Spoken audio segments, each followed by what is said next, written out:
Hello out there, podcast land. Welcome to Beer League in the Get Off My Lawn studios. Hello out there. Hello, Mr. Greg.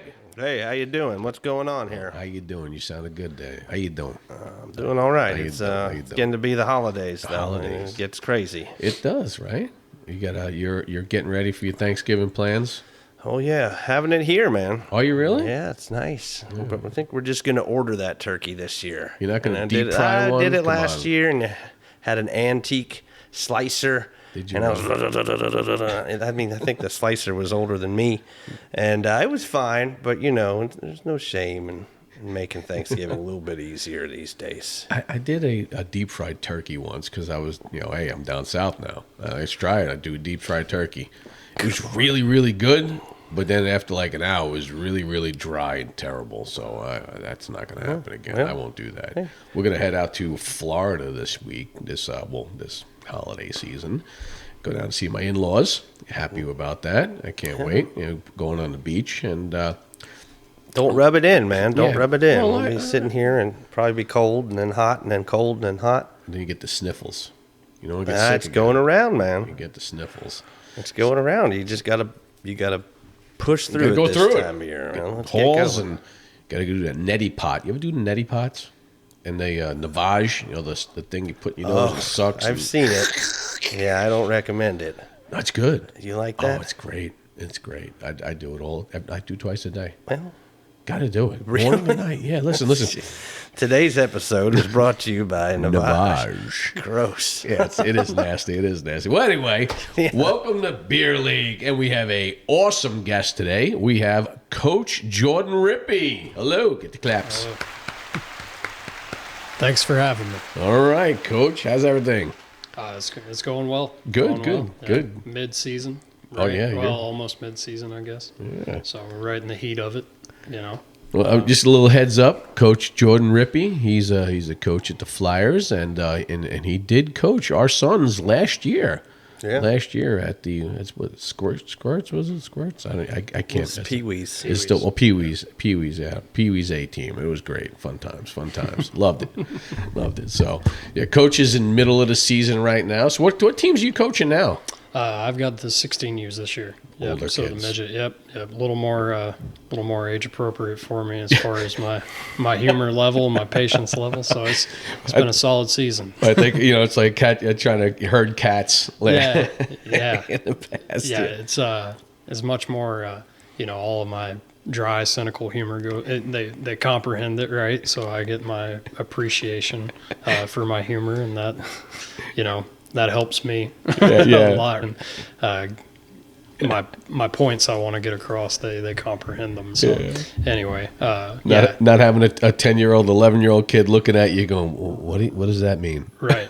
What does that mean? A 16-year-old kid goes, yeah, I got it. I know what he's meaning. All right, Yeah, let's go. exactly. Well, and they're that by the time they're that old, they're self-monitoring, right? And they're kind of self-governing, and you've got a captain and assistant captain scenario. So I've got the assistants of the players themselves, right, and keeping locker rooms square, and keeping everybody happy and getting along. So Well, 11 and 12 can be tough, right? Those tweens, because, and 10, and Noah was talking about, like, the 10-year-olds, they can think enough that they'll do what you want them to do, and they won't give you a bunch of lip. right. 11, once 11 hits, man, it's just everything is, no, that's not correct. Why are we doing this? And, And then you just want to punch him. you can't do that anymore, though. No, you can't. Where's Coach Knight? Knight, he'd be throwing people around. All back then when we played football, the guy would grab your face mask. What the hell's wrong with you, kid? It's not the most effective way to do things, but it'd be nice to be able to be sarcastic back to him. Right, And right. it would resonate. Yeah, exactly. I agree to exactly. disagree. No, but yeah, I get it. I know exactly. I mean, I coach baseball, and Right. the greatest years were 9, 10. I loved it. The kids were bright-eyed and bushy-tailed, and whatever you told them, they did, and it were great. 11, 12, they still did it, but it was almost like, what? Did you just question me? Right.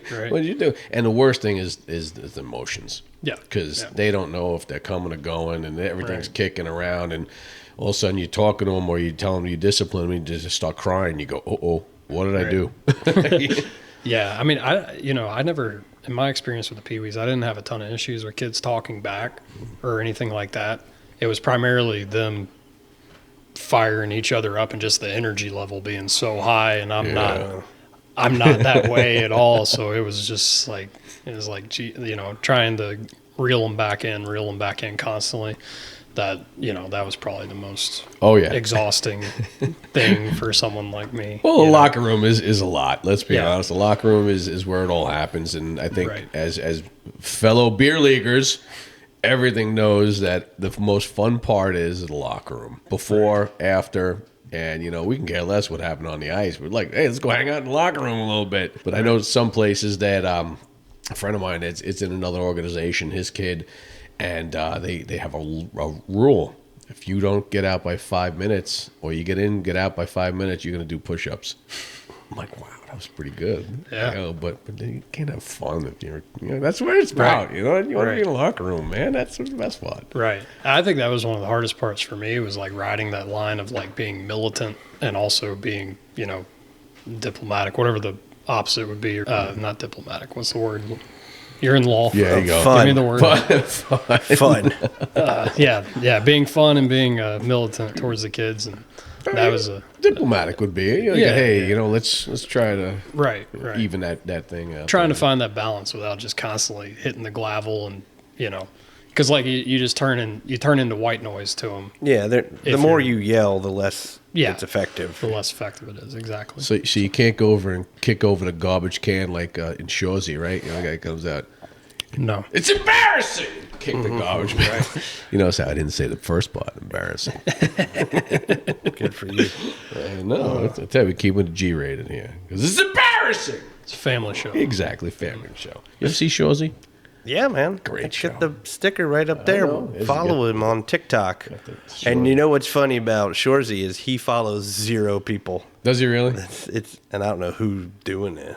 I guess it's the studio. I forgot that actor's name. Do you know the actor? I know who he is. He did a great job. He did The Wrath of Grapes too. He was Don Cherry. Okay. There's a show. Yeah, there's a 2-part. Oh, I thought you meant like a remake of the movie of the book. Short season in the classic. Well, he's again, he was a hockey player too, and he ended up going to L.A. and he didn't like it. He went back and started his own thing up in Canada. And he did this show Wrath of Grapes with the Don Cherry story, the whole thing when he grew up playing hockey and how he ended up coaching, and his dog Blue. I love Don Cherry. I know I love Don, old school. Doing it a while. Yeah, but he's getting he inspired you to do this podcast. Well, you did. As a matter of fact, it's all because of Coach Rip here. It was. This all started when we were driving to St. Louis, right? Yeah. We were driving to St. Louis, one of our last tournaments. Yeah, the last tournament of the season. Yep. Yeah. And we were driving to St. Louis. Well, you had rented that Wagoneer, that Grand Wagoneer. It was a nice ride, man. That. That's my favorite. I'm gonna get that car. You got to go to St. Louis, take a Grand Wagoneer. And we talked about it for years because, Seth knows everybody and knows everything. I think I know everything. I don't know. In youth sports. But I was like, you know what? Let's do it. Let's just see how good he is at it. And he's been pretty good at it. No, I think you've been better. They say you're a natural. No. You're a natural.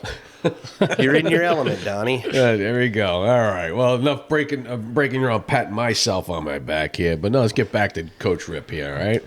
But, hey, Coach, how did you start? Give me your background. How you started from, first time putting the skates on, what made you do what you do and work your way up to right now coaching 16U? So I was born and raised here in Nashville. I'm a native. Oh, another unicorn. Yeah, another unicorn. There we go. I was 6 years old, I guess, 7, somewhere in there, flipping through TV channels back when you still had to get up and hit the clicker. Change it. Yeah, hit the clicker. But D2 Mighty Ducks. Okay. Not the first one, but the second one where they were at a prep school, where they filmed it, I think at Shattuck's St. Mary's up in Minnesota. Yep. It was this final scene of that movie where they were parading around with the flag and everything. And no, No, sorry, that's D3. That was Mighty D3 Ducks. one, Yeah, yeah. I thought yeah. there I'm was the screwing this up, international screwing one this with up. the Iceland Yeah. team. Yeah. Yeah, because they're parading around the ice with the American flag. So yes, D2, where they beat Iceland. Okay. The final scene where they're going around the ice with the American flag, like it was at that point in the movie when I flipped over the channel and I saw it, and I couldn't really tell you the exact like moment what it was when I saw that I was like, oh yeah, that's what I want to do. But that was just the first like kind of exposure I had to the sport. And so at that point I had an uncle who was working at Bridgestone in security there, and so I guess my parents had mentioned my interest in the sport to him, and so he was like, you know, he would bring me sticks or bring me, you know, stuff like that, broken sticks out of the trash or whatever, you know, would bring them to me. And that I started messing around in the driveway with these broken off pro stock sticks and stuff. And my parents signed me up for inline in Hendersonville. Okay.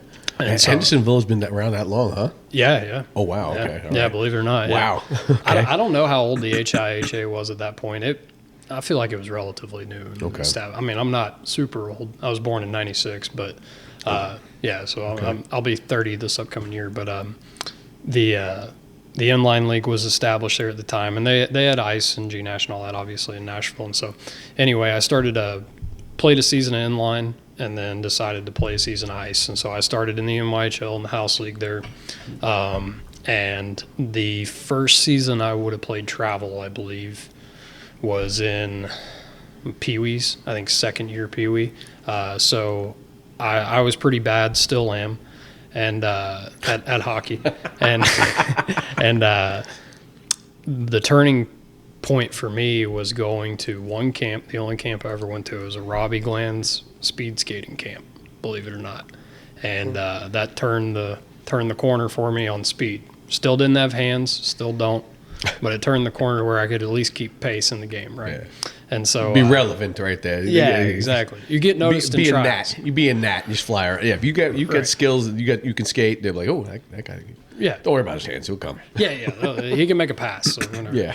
And so anyway, I went to a camp over the summer or maybe it was in the spring for that Robbie Glanz, and that kind of flipped the script for me, and made a travel team the following season. Okay. And I played Flyers up until I was a first or second year Bantam. So at that point, the Flyers program didn't have any midget programs at all. Wow. Yeah, so there was nothing. You had A game and you had Centennial Sportsplex. Those were the only 2 sheets of ice, no Ford ice facilities. Yeah. Which for anyone listening now, we have 6 sheets just in Ford ice, right? Yeah. Plus Centennials. So and then Nolansville. So that's 8, 9.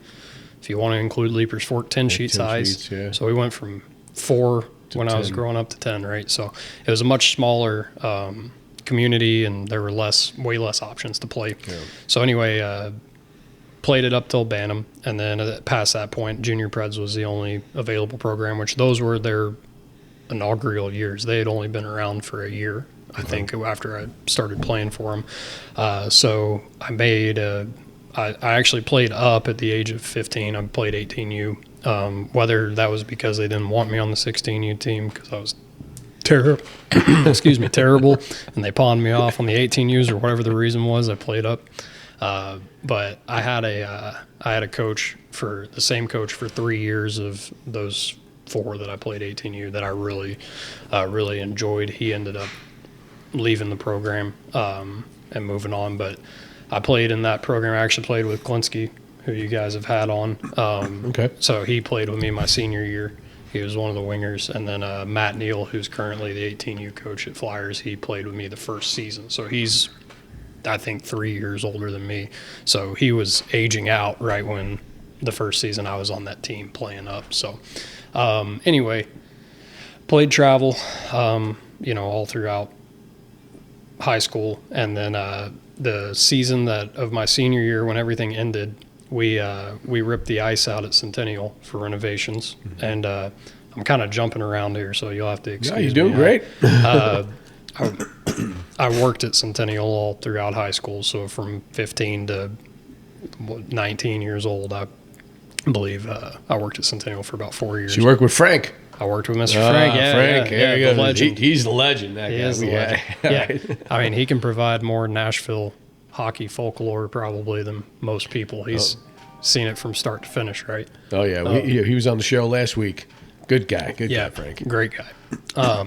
So yes, I was employed by Metro Parks, supervised by him, right? All throughout high school. That was my part-time job money that helped me, pay travel expenses, pay for equipment, stuff like that, which was kind of an agreement I had with my parents when we went over to continue playing in a different program that was more expensive at the time. So anyway, at 18, they tore the ice out that summer, which was inconvenient because I wanted to go to camps and things like that following. It was funny, like college wasn't ever of like a super interest to me for playing college. I didn't know what I wanted to do. So I went to some of these free agent camps all around different, like Ohio and different areas for like the Fed League and EC and stuff, which was hilarious hindsight 2020 because like you forget how young you are at like 18 compared to like these guys that are 20, even my age now. They're 29, they're still playing, They're holding on. Yeah, they're holding on to that dream. And they're just brutal for a young kid, I'm sure. Yeah. It was eye opening. Yeah. It was eye opening.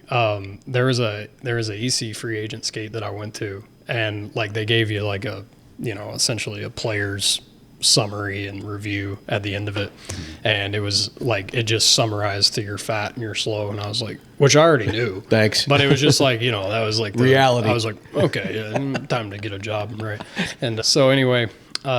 That's my glory stories. I just went to a bunch of free agent camps, but following that, but it was fun though. Yeah, it was fun because you also too want to see where you compare, right? And I get that too. I mean, as a goalie, I've done a couple of those things too, and I go, right, all right, yeah, that's not me. And I mean, but when we played, we didn't have the level or the skills that you guys had, because you guys had so much more training and so much more.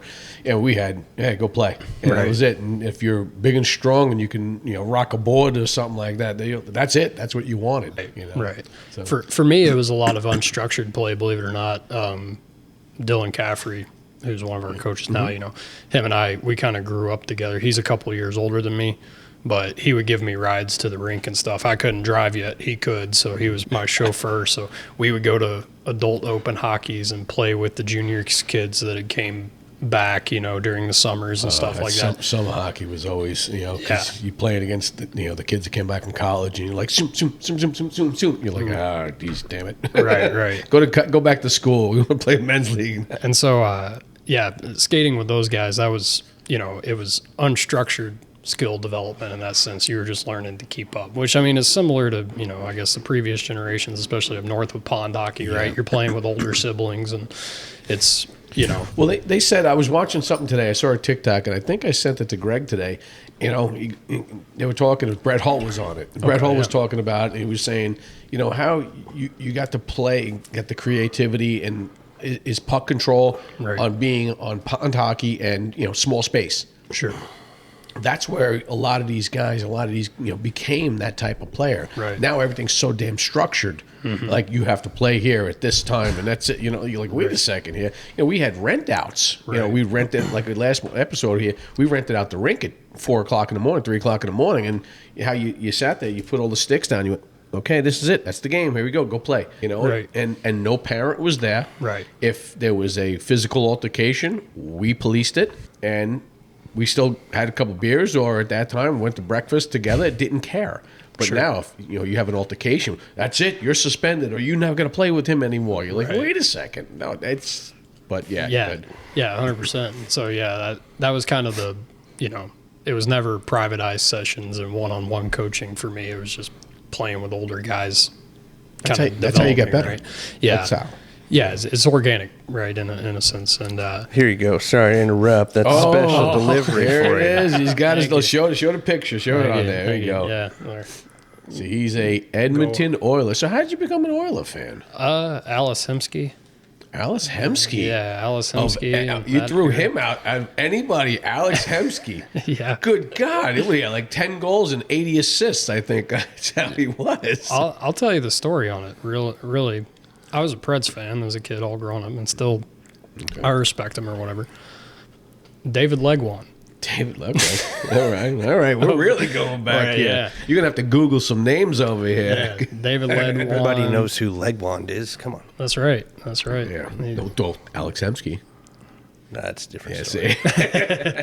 see. So I was a big David, and it's funny because I was a defenseman all growing up, but I idolized centers and wingers for some reason.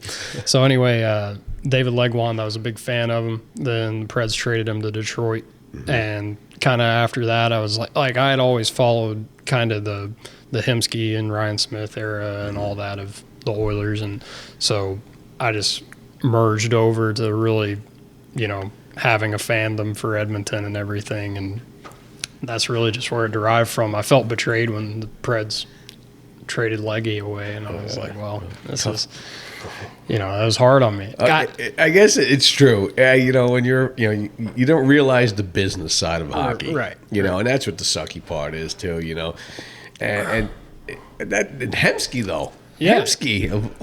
I don't know what it was. It's for me. I was a big fan of a lot of Czech players growing up. Like even locally now, Marty Erat, Thomas Vokun, who was a goaltender. I love Vokun. Yeah. Guy had always the top save percentages every year. Right. Every year. Like if you want to get realistic and actually, if I'm speaking true to my position and everything, like Marek Zidlicki was a D-man that the Preds had, and guys like that. Well, he came from. Did he come from it? No, where was he before Zidlicki? He was everywhere though. Yeah. He moved around. He was power play specialist. He was around Zidlicki. Okay. Right. So, but those are all Czech guys, and so I guess Hemsky fell into that same pot of that era, and just I was a big equipment kid growing up. We're gonna get really out there with this. That's all right. No, dude, do it. I was a big equipment kid growing up. I loved all the weird blade combos and curve combos that pros would make and everything. And my uncle actually got me a Hemsky stick when the Oilers were in town. Okay. And that Hemsky stick had the weirdest blade. I should have brought it for show and tell. Oh wow! So people would know what I'm talking about. But I mean, this blade, it was the shortest blade I had ever seen. It probably wasn't, this long, right? And about that tall, and it was cut down extremely short. Like I was a kid, and it was to my nose. Oh wow! And he's okay. a grown man, so he used an extremely small, just weird stick setup. So he's not a Zuccarello with the stick way over his head. right. And so I saw that, and I was like, this is.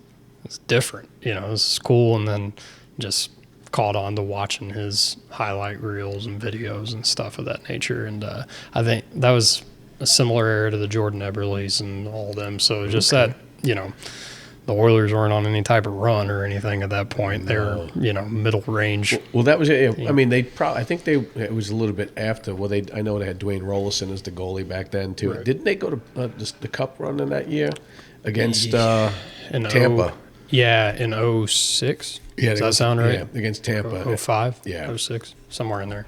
That was a great run by them too, though. Maybe it was 07, because I think LeCavier was holding the cup on NHL 07, the video game. That's correct. I'm not a video game person. That was the one hockey video game I ever owned. Really? As a kid. Yeah, I got so you didn't have 94? No. Oh, man. See, that's where I guess the age thing different. I'm 53, and I mean... He wasn't playing it when he was -2. Listen, 94, everybody knows It was a good NHL year. 94. It was a good year. Like, you can play 94 right now and go, this is the best game. Yeah. Best game ever. Scott Stevens would always lay everybody out. Brett Hull would always score a goal, slap shots. Thomas Sandstrom always scored. And of course, Gretzky and Lemieux were always killer, too. Right. Yeah, but that's awesome, I man. think it was the 06 finals. It was 06. You checking it? Yeah. Wasn't that the Canes? Who are they playing? Who Was who the they, Canes? It was, no. Did they play the Canes? No, they played Tampa. that 2010. Who won? I mean, again, I can't remember. it's I mean, all a we've blur. only had one Stanley Cup run, and I can remember every damn game. You've had I two. was there. Where I was there. I didn't it's want hard to keep up with all that success. Didn't want to be there, but no, I kidding. I actually liked them. Actually, my wife made me get rid of the tickets because she's like, "You don't like the Predators and you don't like Pittsburgh." But I'm like, yes, I do. I want to see the Cup. Right. Got to see the Cup. It was great.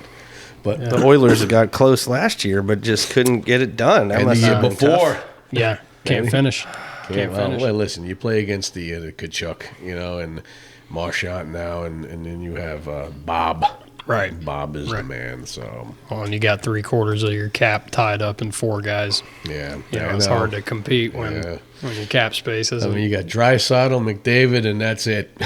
But Hyman's my boy. Listen, I Hyman's love my Zach boy. Hyman. He's back, right?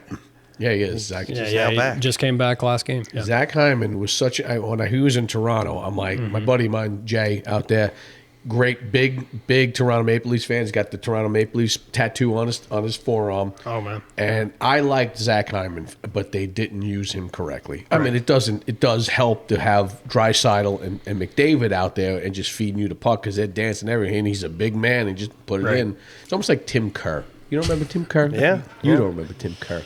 I do. Tim Kerr, 54 goals, 10 assists. What a year. What a year on the Philadelphia Flyers, baby.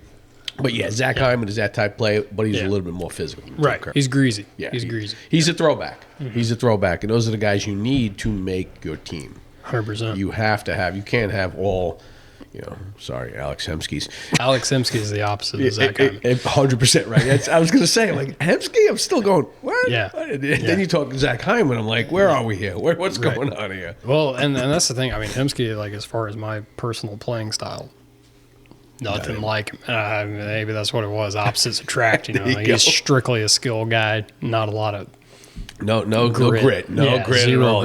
He's standing back waiting for that puck to squirt out. That's what he's doing. He ain't getting in there. Exactly. Feed him. That's it. Yeah, so there is some irony in that. I mean, it's the same, like the whole leggy thing derived as a joke early on, and then, like, working at the Sportsplex and just watching him kind of in the captain skates and, like, the training camp. It was pretty fascinating to see, like, how just powerful, I guess he was, as a skater and everything. And, like, he almost looked like he appeared lazy because he produced, so much power in his stride and everything. It was hard for people to see that intra game, but, like, he was like a behind the scenes guy. He got a lot done. It just wasn't pretty, and it wasn't, it didn't go noticed. Well, to me, that's what I think a lot of hockey fans, and see, you nailed it. A lot of hockey fans don't see the behind the scenes. They're like, again, a couple episodes ago, I got off on a tangent about New York Rangers hockey. Yeah. Ranger fan, huge Ranger fan, and Drury really, he screwed the pooch, that's for sure. When he did the Goudreau contract in the summer, right, screwed that up. Then he went after Trouba. Let's be honest. He didn't pay Trouba for his skills out there on the ice. I hope not. No, 2 goals, 4 assists. Right. But Trouba was a guy. He was a leader. He's a locker room guy. Locker room guys are so valuable, and that's what makes a team. A locker room guy and a leader like that, right. And they paid him for that. They didn't pay him for his on ice. I mean, he was a physical guy. Yeah. Threw down. He was that type of guy. 2 goals, 4 assists. But, you're going, all right. But his intangibles were so much better than anything else. And as they screwed with him, and then you can see the team just falter. And then when they got rid of him, look, they can't even get out of their own way right now. Right. They had 2 games. They scored 6 and 7 goals. You're like, what just happened? And the last 2 games, 1 goal. You're like, well, there you go, right back to it. So, right. Yeah, 100%. But yeah, those guys is like Leggy, like you said, Leggy. Those guys behind the scenes, and just and that's why I say Martin Kid to me is going to be that guy. Sure. And we've been saying this for a while. They sent them back down, obviously, but. I think he's going to be a captain here at the Preds. As much as I'm still pissed about Shea Weber too. You guys will always hear about that one too. I'm a Shea Weber guy. That was a tough loss. Yeah, I mean, he was the face for the longest time, right? He was their marketing. Well, he was. I mean, the guy's a superstar because that's when they were on their terrible years too. Right. And he was there. He was. It was him and Vokun, Suter, but he made Suter better too because he was his partner. Right. And then Suter made that big contract and everything, and you're like, okay, right. I would go to games. Right. I moved up here in 2010. Okay. Yeah. I had season tickets. Sure. And I would watch Suter. I mean, sorry, I watched Weber, and that was the only guy I watched on the team, and I would just watch exactly what he would do. Right. And he just made everyone better. His presence and everything about his I mean, again, I don't see the locker room, but Right. his locker room presence from everything I've read about is just so much. I mean, you're like, this guy's the man. Right. You know, he's the man. It's like having your big brother around, You Yeah. feel a little bit more confident. You're ready to mix it up a little bit more. Oh, yeah. You're like Right. this big mammoth of a guy. Like, Right. go out there, I'll bite your leg. And all of a sudden he's like, hey, you don't touch him. I'm sorry. Like a Chara. Well, that's why, like, Hornquist knew he could go to the crease and cause a ruckus because Weber's going to come in from the point if anybody gets sideways with him. So, they gave those guys like that confidence like you're talking about. Well, I was a little. I mean, I do like McCarron. What's McCarron his name? Big Mac. Big Mac, Yeah. right? What do you call it? Montreal drafted in first round. Yeah. I was watching that kid a while ago. I'm like, this kid's really good. But I was another guy that I was almost going, okay, he can supplant Shea Weber, and me going, hey, maybe I will like the Preds. Janot. Yeah. Taylor Janot, whatever. Taylor Janot. Oh, yeah, he was good. Oh, I love that guy. I'm like, that guy's like old school. I'm like, this is great. They traded him. It happens. So you got to watch the Preds practice when you worked at Centennial. Like, what'd you do at Centennial? So I was just a facility attendant and then facility attendant supervisor. Fancy name for I drove the Zamboni and sweep the floors. And when did you start doing that? While I was 15, I actually got a job in the pro shop that was there at the time. It was called Hockey Plus, and it's where the Piranhas is now in lobby. Yeah. Diet Dr. Pepper. Okay. Right up tip. Yep, perfect. You're the man. Reload. Thank you.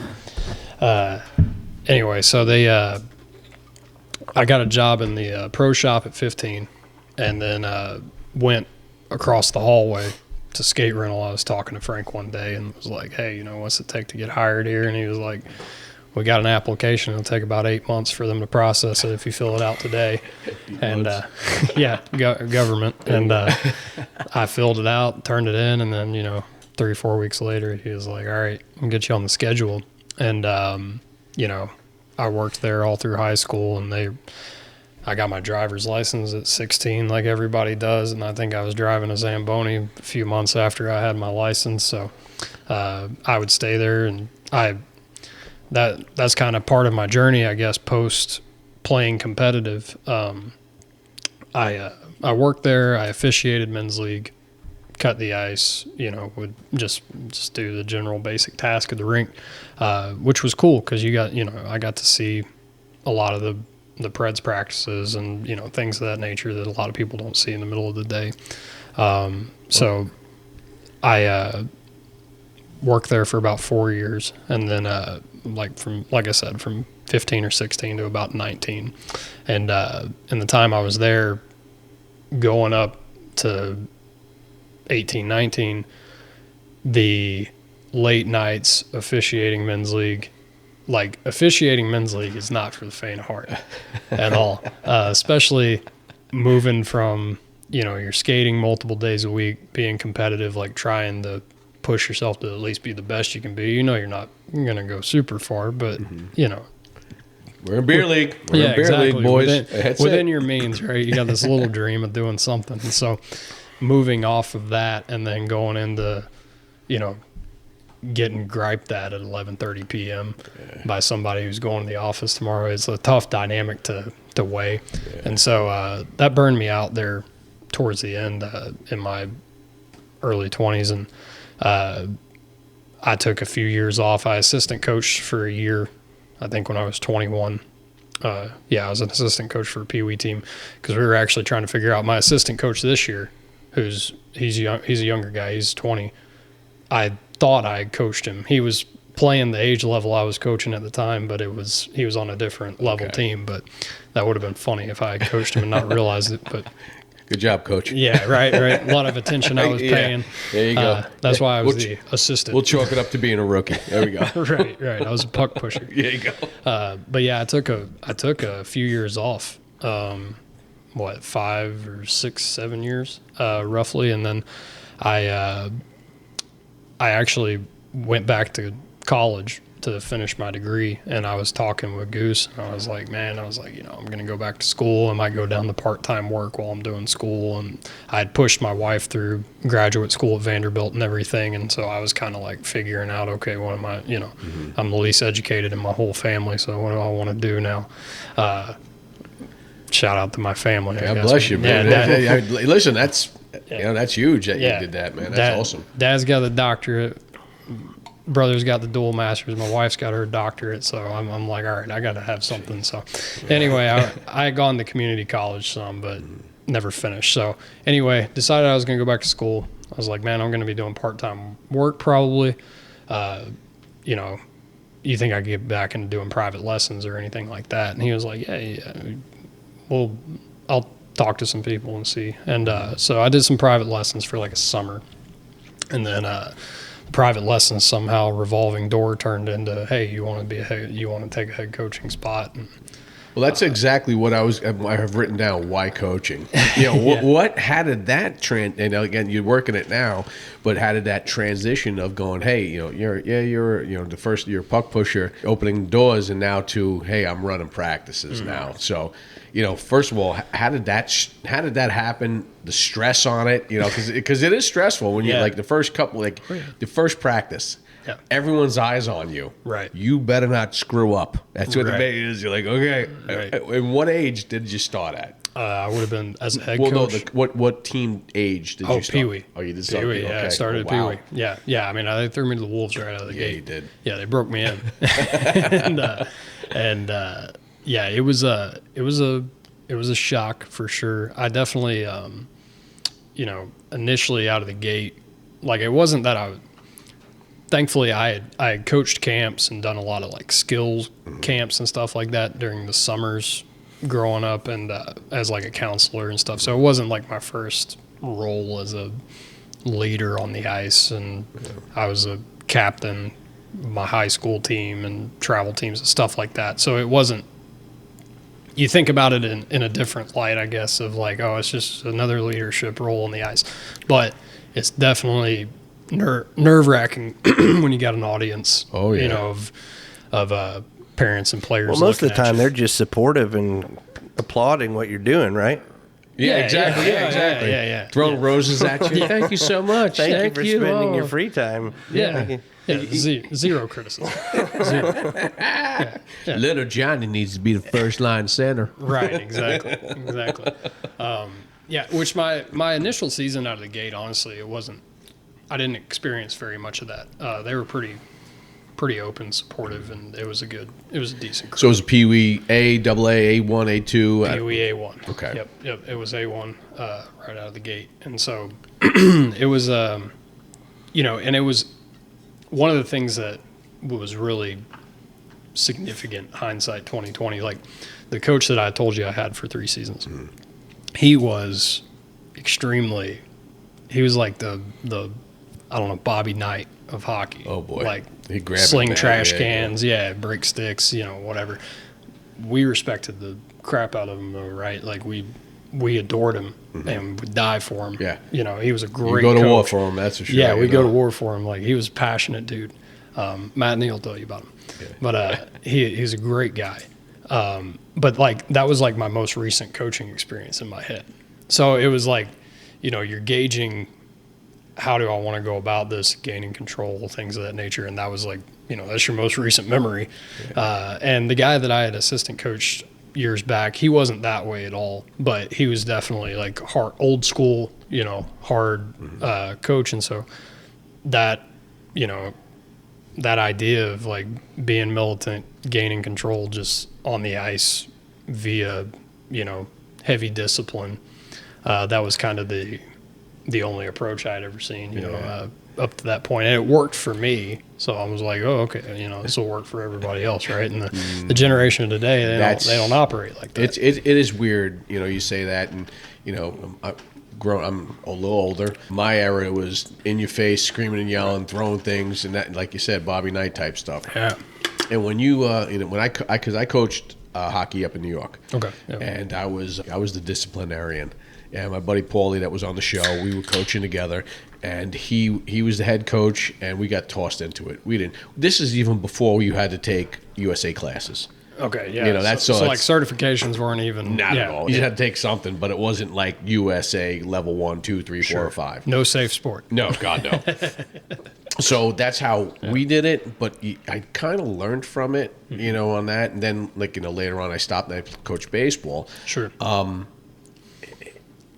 It's a different era. Like you say it's a different era, and you have to learn these kids instead of just, this is how it goes. No, it's a totally different animal, you know, it really. And I understand what you're saying, because you're like, I'm sure you tried it at that time, and some things don't work. I mean, your best experiences is not your first experience. No, not at all. You know, not at all.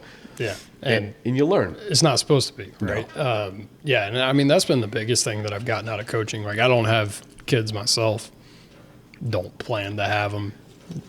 Things change down the road, I'm sure, but as of right now, I want to retire. So God bless you. God bless you. I don't plan on having You mean kids. you don't want to put them in youth hockey and baseball and football and basketball and travel and spend $40 billion on this? Or dance, or cheer, or yeah. volleyball. Yeah, you or know what? figure skating. Yeah. Yeah. Yeah. Well, guess what? I guess we got all three on my side here. You know, dance, cheer, and UK. And then the college That's to right. pay for. That's right. Yeah, it doesn't end at 18. Yeah, right? but you got all those scholarships. Yeah.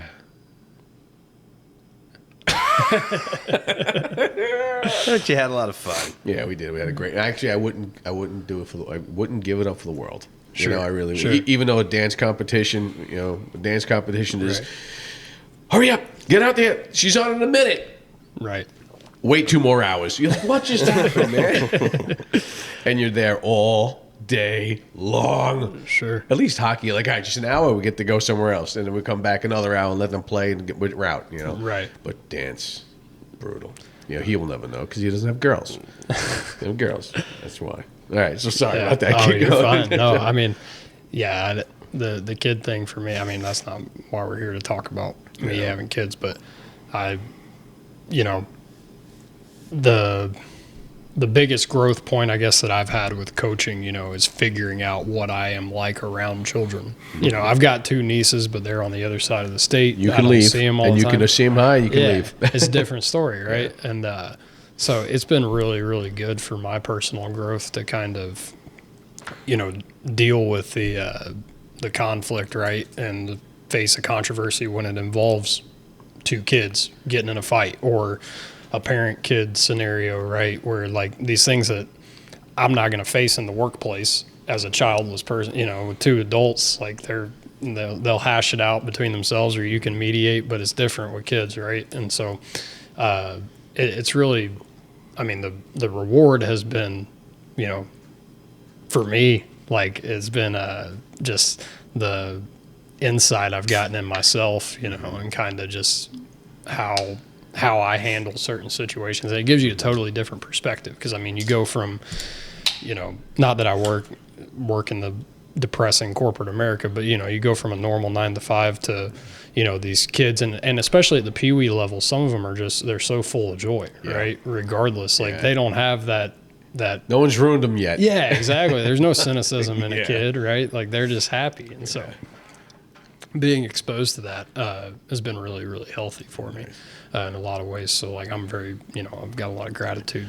What was your best experience as a coach? And we asked this to a couple coaches here. My best experience, I know my buddy Paulie was on the show. Yeah. And, you know, he was like, you know, you said something, and then we talked about something. He goes, I'm stopped. He goes, my best experience is there was a time where, you know, he was so proud to be a coach because the kids on the team stood up, and one of the mothers on the team had cancer, and the kids all stood up and they got together and they went out and got pink tape, taped all the sticks. Right. Everyone said for Sue, Sue, Sue, and the one kid wrote for Mom. Yeah. I mean, I'm still getting chills just thinking about this thing. Right. You know, he goes, that was my proudest moment as a coach, to watch these kids grow. Right. And to take this onto themselves. And they all the kids collected money from each other. Sure. to get a gift card so she can buy a wig because she had all that money. She lost all her hair. Yeah. To me, that's and that was his best experience. And he goes, it wasn't I was in a game situation or something to that sentimental. Sure. But what got you? That it button? You know what I'm saying? Is Yeah, I know that what you're that hit you? What happened with you so far that you had? I mean, you could have a winning game, or you're down goals, or whatever, or a parent that you turned around, or a kid that you go, this kid's he's a three-legged chair, Sure. out there. But and all of a sudden they just click up and win a game-winning goal or whatever. I mean, Right. Yeah, it definitely isn't a game scenario. I don't have the best record. we were 500 last year, right? Yeah, I think it's the trajectory. Yeah. That's exactly, There's you a know? positive trend on That's the trend line, right? development, right? Yeah. That's exactly. I mean, I tell you what, that St. Louis trip, it was the greatest time up there. We got him hanging out with us. That's why. He came out with us. It was great. Pulled me out of the hotel room. I did. I'm like, come on, let's go. Well, it was the Four Nation face-off. Right? That. You know what? it was. That was a good memory right there. I think I still have that video. When they came out, because all the kids were. So we went out to this bar and we got like a private room. Restaurant. Say restaurant. Yeah. It was a bar and grill. There you go. Whatever. Okay. And I don't know, it was like a Chili's or who knows, but they gave us our own place. But there were windows, right? And so the regular people were inside, and we have the whole hockey team out there, and all the dads, and everybody's kind of getting ready for Canada versus USA, and everybody is excited. Except we had one Canadian player on the team, so we had fun with him. Sorry. But they started singing the national anthem, and all the kids, these are 12-year-old kids, 11-year-old kids right there in the Pee-wee. They all start singing the national anthem. And everybody's like, oh, man, this is great. And everybody's got their hands on their heart. And then they come out and they drop the puck, and boom, Kachuk just goes right at it. They're like, ah. Then they have another fight. As soon as that one stopped, and everybody just went bonkers. And so the rest of the restaurant is like, what is going on? It's an insane asylum in there. But it went from super sweet national anthem to just people going, kill him, get him. Just like your boy Paulie up in Long Island. Yeah, that was that was my favorite memory of that season. But I'm not saying that's your best coaching memory. You decide that. No, that one was up there. I mean, because we had such a long, just drawn out ups and downs, a lot of emotions with the group that we had. So it was a good, positive ending, that's for sure. I mean, as far as things that speak to me the most, like the player or the letters I get from players at the end of the season, those mean a lot. Just a tangible item with their literature, you see, and it's funny now because like kids write in manuscript because they don't teach cursive anymore in schools, and so you get the childlike handwriting in the manuscript, the thank you letters and everything. That's where it kind of the backwoods E. Yeah, exactly. You're like, is that a 3? And it's not good penmanship either. Right? Is that a 6 or a B? What is it's a 6-7? 6-7. I don't know what the hell's going on with these kids at this thing. Okay, go ahead. Yeah, I didn't know what that was. We had a parent with a 6-7 sign in the stands, and I'm no like, one knows what it means, but it's provocative. Is it really? It means nothing, but I told my soccer team, I was like, you got to stop saying that because everybody's making fun of you guys for saying that. They're making fun of you on South Park and TikTok and everything. And now, like, the old people are just like, we're going to say 6-7. We're going to say 6-7 until you guys stop. But I don't think it's even working because they were talking about it on NFL Game Day. Like, these 60-year-old analysts were like, oh, it's like, please stop. like us right now throwing it. No, but I have no idea what the hell it is. It doesn't mean anything. It doesn't mean anything. It's just so brain rot. It's like Smurf. We're gonna Smurf and Smurf. So it's like that. It means nothing. Every time you say Smurf, you remember Smurfs? No. Well, I remember. I'm old. I know what Smurfs are, but I don't remember using it. I never did dialogue. it. But the show, they Smurfed everything. We're gonna Smurfer, Smurf. Okay. So that means nothing. And that's what it is. Or it could mean it's everything. I don't know what the hell. They just need to come up with something else. Yeah.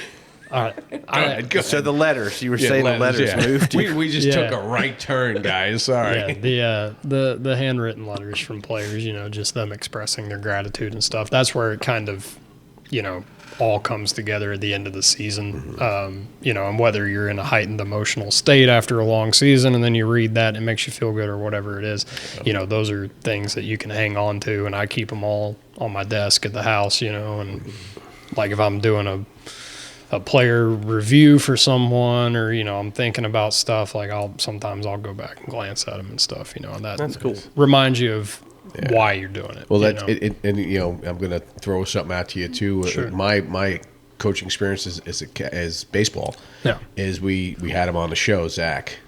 He was on the show. He's one of my fellow coaches. I've never coached with him except in the All-Star game. Okay. But I do a catching camp. Okay. I do a catching camp. I take the kids and we just work catching drills, work them. Sure. And it was really cool. So I was coaching on one field, and Zach comes up to me and goes, "Hey, I need you to come over to my other field after your game's over." I'm saying, "All right, cool, whatever." Sure. I come over, and his son, I coach his son. I coach his assistant coach's kid too, and we do catching camps. And he goes, "Hey, the kid's got something for you." I'm like, "What is it?" And they bring this long box out. And I open it up, and it's a fungo baseball bat. It says Coach Keffis right on it. And he goes, and it's New York Yankee colors, too. Yeah. And I'm like, dude, man, I just lost it. I cried like a baby. I hugged the kids, both the kids. And I'm like, and then it was all the kids' parents that he got them together. Hey, listen, just, I'm gonna buy him a bat because he's doing it on his own time. And again, I'm not asking money. It's not what it's about. It's me teaching the kids and getting with the kids and making them better each time, and they're sponges. They're absorbing it and they're working, and it's great to see these kids now because some of the kids I coach now, I'm still doing I did a catching camp last night. Okay. And we went to Showtime, and we did a camp and had 4 kids. Some kid I had no idea who he was, and met him, and as far as like, dude, this is great, so it's, you keep working on their skill. Sure. Keep working on that skill. And this is in the off season. This is where you get better as baseball. You get off season with hockey. You got to work on your craft. Right. Work on your craft. But that moment when they presented me that bat, and that's like, that's what Paulie was saying. That's what you're saying, the letters and everything. Right. You're like, this is what it's about, man. Oh, yeah. This is what it's about. I can care less if we won, lost, or whatever. Right. This right here, and this kid, I'm going to joke up here. This kid right now, and watching some of these kids too, and like, all right, he's got it. One of the kids, and Zach's son, I know he's been a stud. Not because of me, because he works hard. Right. I just gave him the tools to go, hey, go do this, and it's up to him. Right. Even my son, I'm like, hey, you go, and he hates when I coach him. He's like, I'm like, whatever, dude. Right. And that's what we butt heads, and that's why I stopped coaching him in baseball, because it was getting too almost. It's hostility, right? And he couldn't stand me after a while. I was like, and I'm on him. I'm yelling. I'm like, come on, dude, you got to do it. No, he's doing it. You picking on me. No, but to watch these kids grow, and like that kid Zach's son, he's been throwing people out left and right. I said, hey, listen, that's him. It's on him. He's working his tail off to get to that position. So I'm excited. That's the parts. For sure. Yes, that's what made you want to be a coach. 100%. Yeah. Yeah, and I mean, like, one of the biggest, like for me as a coach, I focus probably a little too much on the personal development side as opposed to like the skill development side, because like at the end of the day, my goal for every player, because everybody ends up where?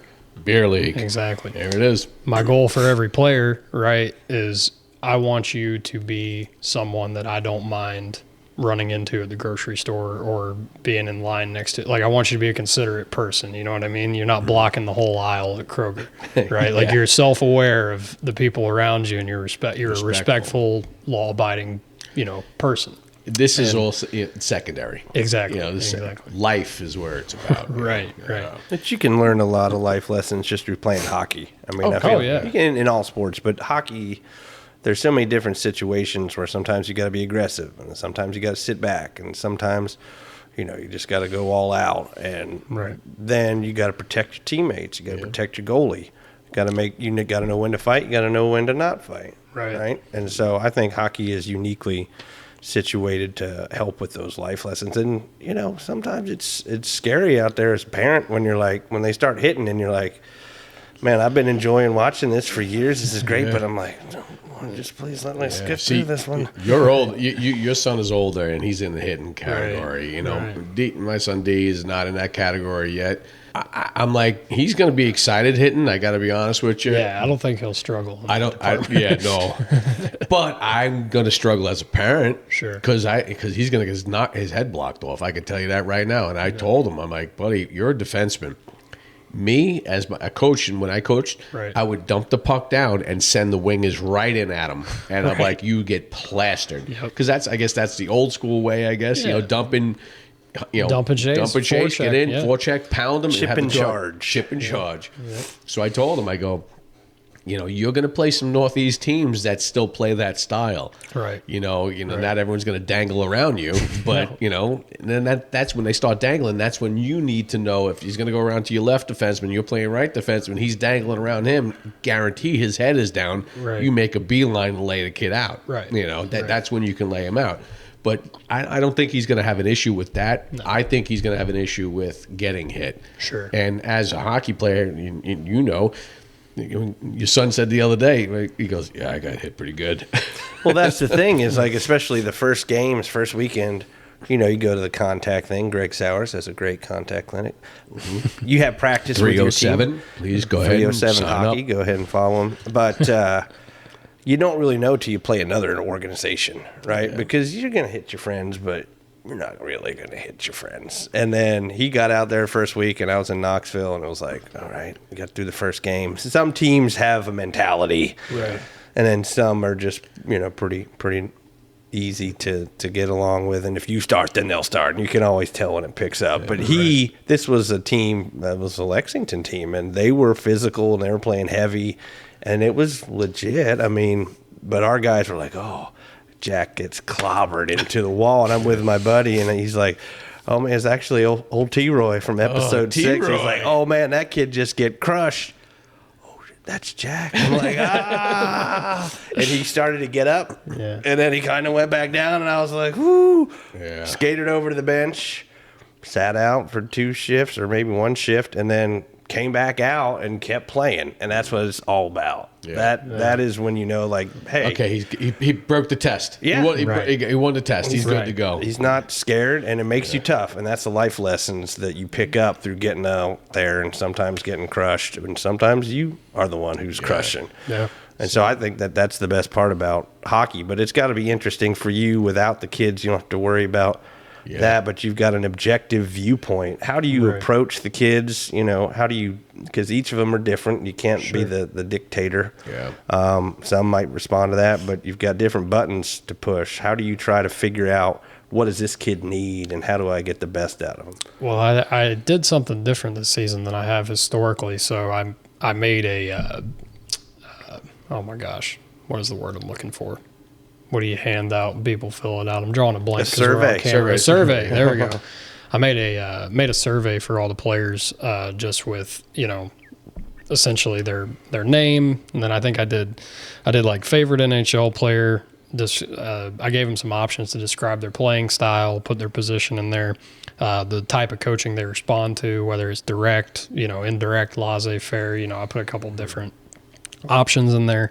And things of that nature. And that gave me right out of the gate, because I was going in this new age group. So it's not like I know, I knew some of the players going into it, but I had never coached any of them or anything. So I was like, well, this will be a way, because normally, you've got, at least a month to 2 months at the beginning of the season that you're getting to know guys.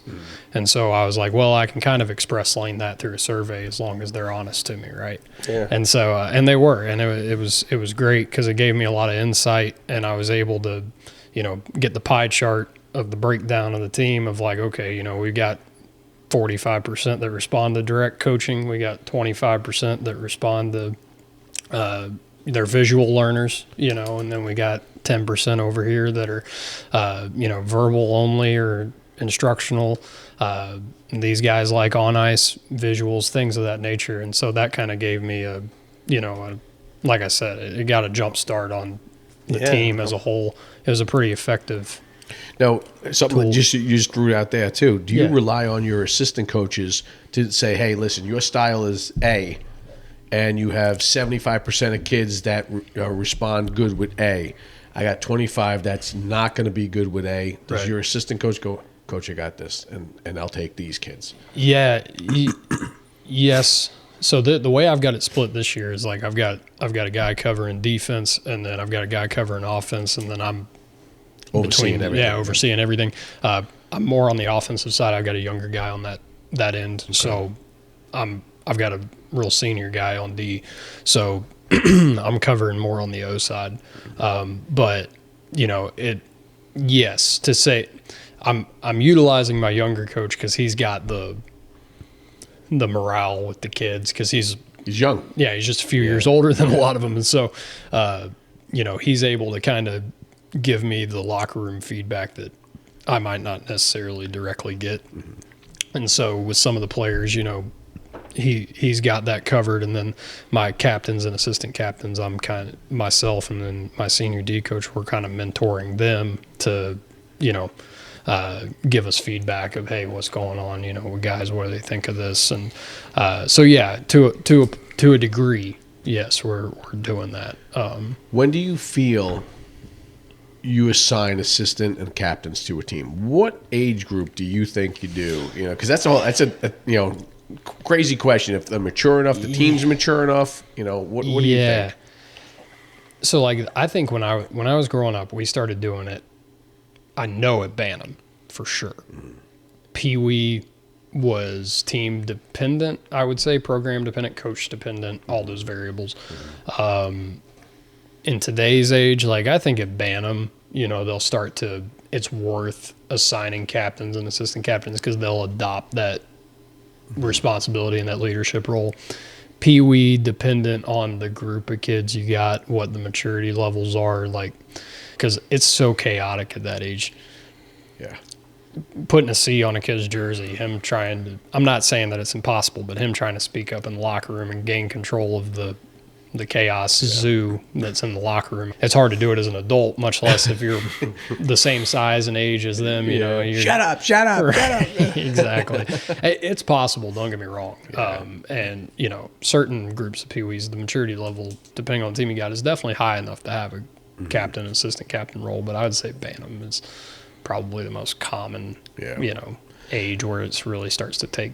I agree with you saying that. Yeah, I mean, it's when the maturity happens, when puberty starts, and and I think that's huge. Because when kids are still like jumping around doing 6 you're like, that guy's gonna tell me what's going on. Yeah, because he scored 4 goals, but no, it doesn't mean anything. Again, and that's why we can go back to Trouba. Right. That guy wasn't the best hockey player, but he was respected. Yeah, 100%. And that's what you got to see that maturity happen.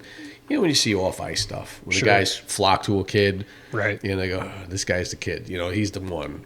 Someone they're like, he scores all the goals, but he knows he scores all the goals, and he thinks he's better than everybody else. And then you go, "That guy we don't want," because your team adapts to the captaincy / the coach, their culture, their personalities, and that's exactly what happens. So if you have a guy that's, meat and potatoes, you're like, that's the guy. I mean, he scores 1 goal, 2 goals a year or whatever, but that's the guy you want out there. Right. It's culture.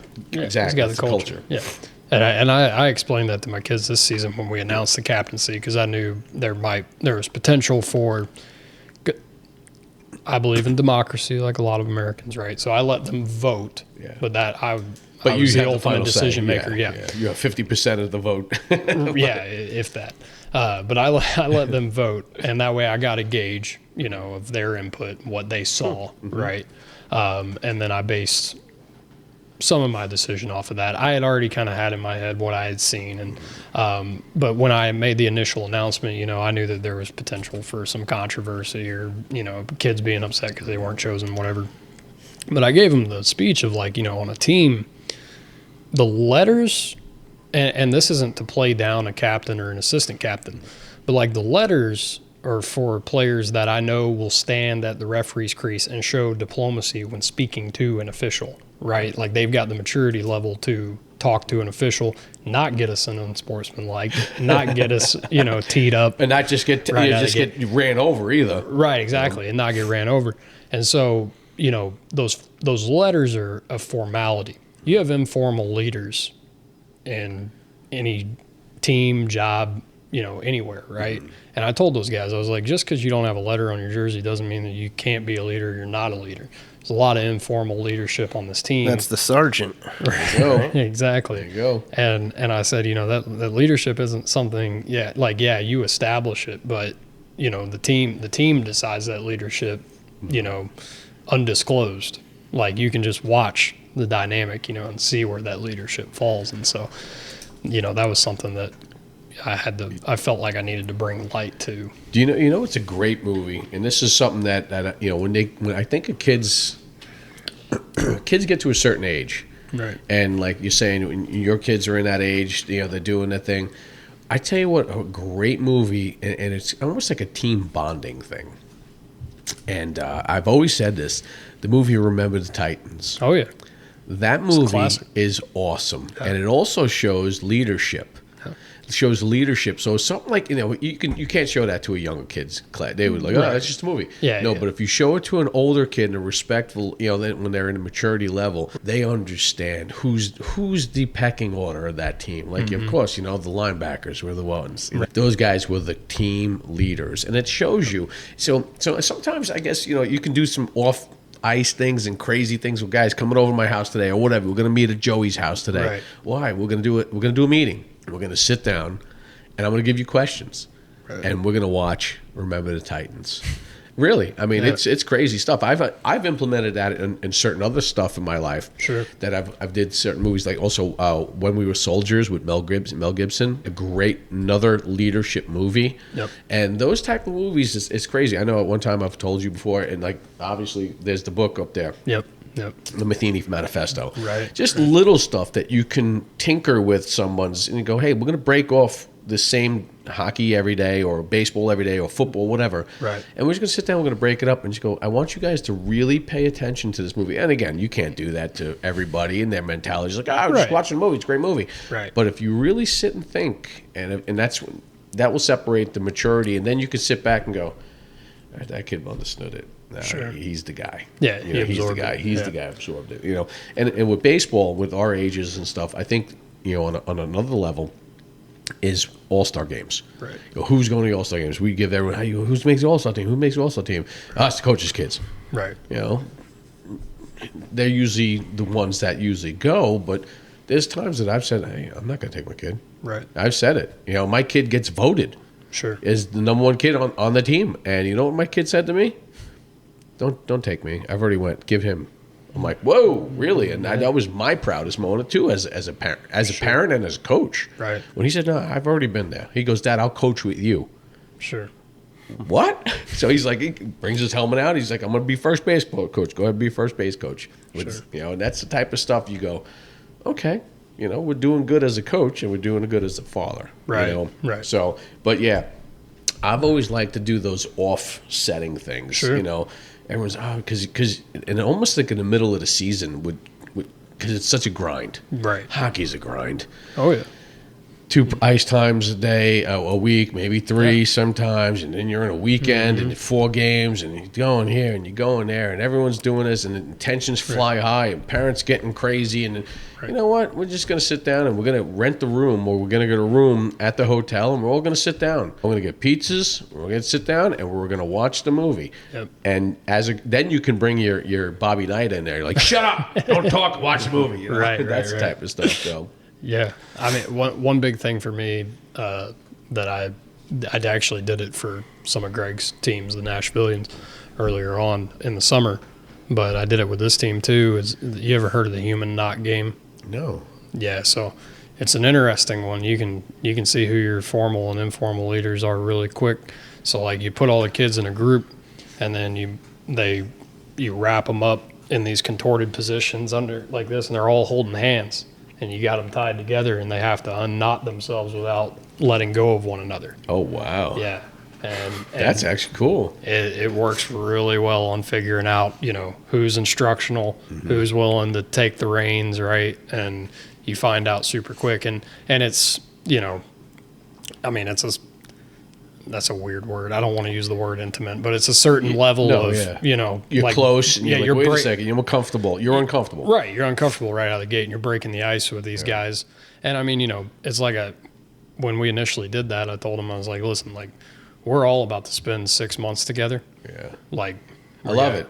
We got to get used to each other quick, right? And you guys are going to hate one another by February. I hope you don't. Yeah. But, you know. And you may throw down. Right. You may throw down. Like, things happen, right? But, like, either way, I want you to be able to resort back to, you know, this moment and early on when everything was hunky-dory and remember why you're here, you know, and where you started at, and then try to turn back to I love point. that stuff. That's the stuff. It's almost like you got physical, but mental. You know, Right. it's a mental game, Yeah. and mental leadership, and and how the team builds. Team Right. building is huge. Right. You know, another scenario that we did is they threw a whole bunch of stuff out, and they said, "Okay, build a boat. Yeah. Build a boat. Okay, go.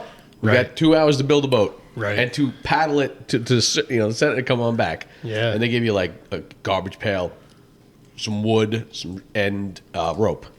There you go. Go Figure build a it out. boat. Yeah. And then you see how fast, like you just said, who's the leader, who's going to tip back, and who says, "All right, I got this," or whatever. You tell me what to do, I'll do whatever you have to do. Right.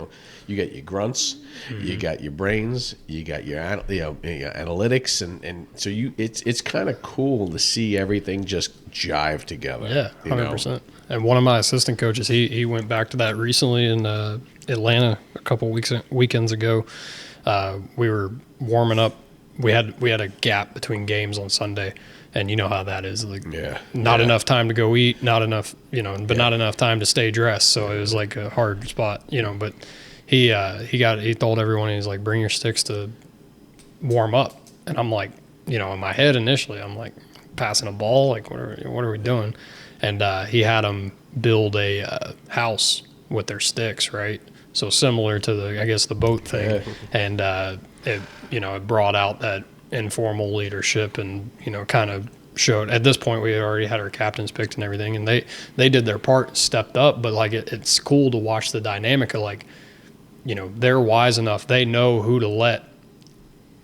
Step up, right, and be vocal, and they know that you can let that guy lead on the front end, but like you can lead him behind the scenes too, right? Like there's many dynamics. You need almost like military soldiers, right? You need your soldiers, you need your team, and I hate to throw that analogy out there, military and it's sports, applicable, though. Yeah, but it's also it leads to life, right? It leads to life lessons. It leads to everything else. And again, it leads to Beer League. Yep. Because we are Beer League at the Get 'Em Off My Lawn Studios, everybody. And anybody, if you have any questions, please, or shoot us an email at beerleaguelive@gmail.com. Again, any questions you want, beerleaguelive@gmail.com. Well, I wanted to ask you, at 16U, you've got some high school. You got some overlap there. How do you deal with that? Is it ever interference, or because sometimes you hear the high school kids, they all go to the practice and the travel kids show up, and then it's like, I was here at all the practices. Right. How do you balance between having two teams during the same season? And how the parents, that's a whole nother thing too. So go ahead. I will say, like, the group of parents I've got this year are really good.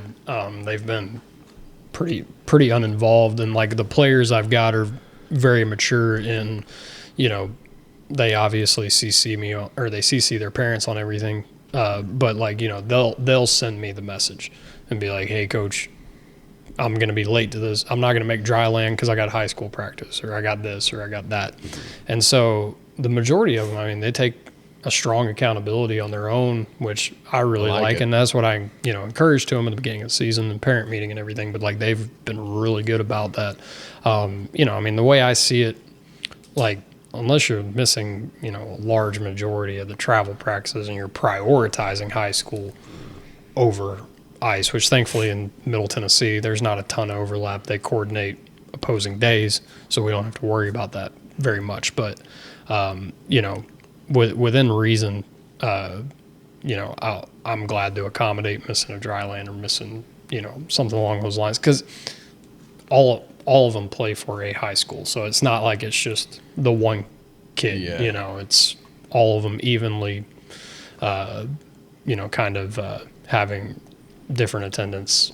How many days a week does the high school practice? Because I don't know. It's just one. Just one, okay. Yeah. Like, at least when I was playing G-Nash, it was just one. I think it still is. Okay. Just one. There's one game, one practice. Okay. A week. So and do you see a lot of issues with that at all? You know, with your teams? Not Like they might be team travel, but they might be big rivals.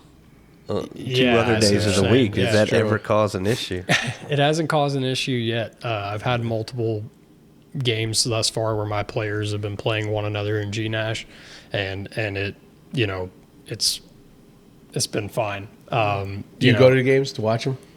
I haven't. Yeah, that's one of the things. Like for me, I've got an hour and a half commute, You so don't it's need, like, you watch it live on. yeah, exactly. I see a lot of footage from them. They're happy to show me their hits. Okay. You know, Yeah, like they'll come, coach, look at this hit, look at this hit. You know, I get to see a lot of the footage and highlights.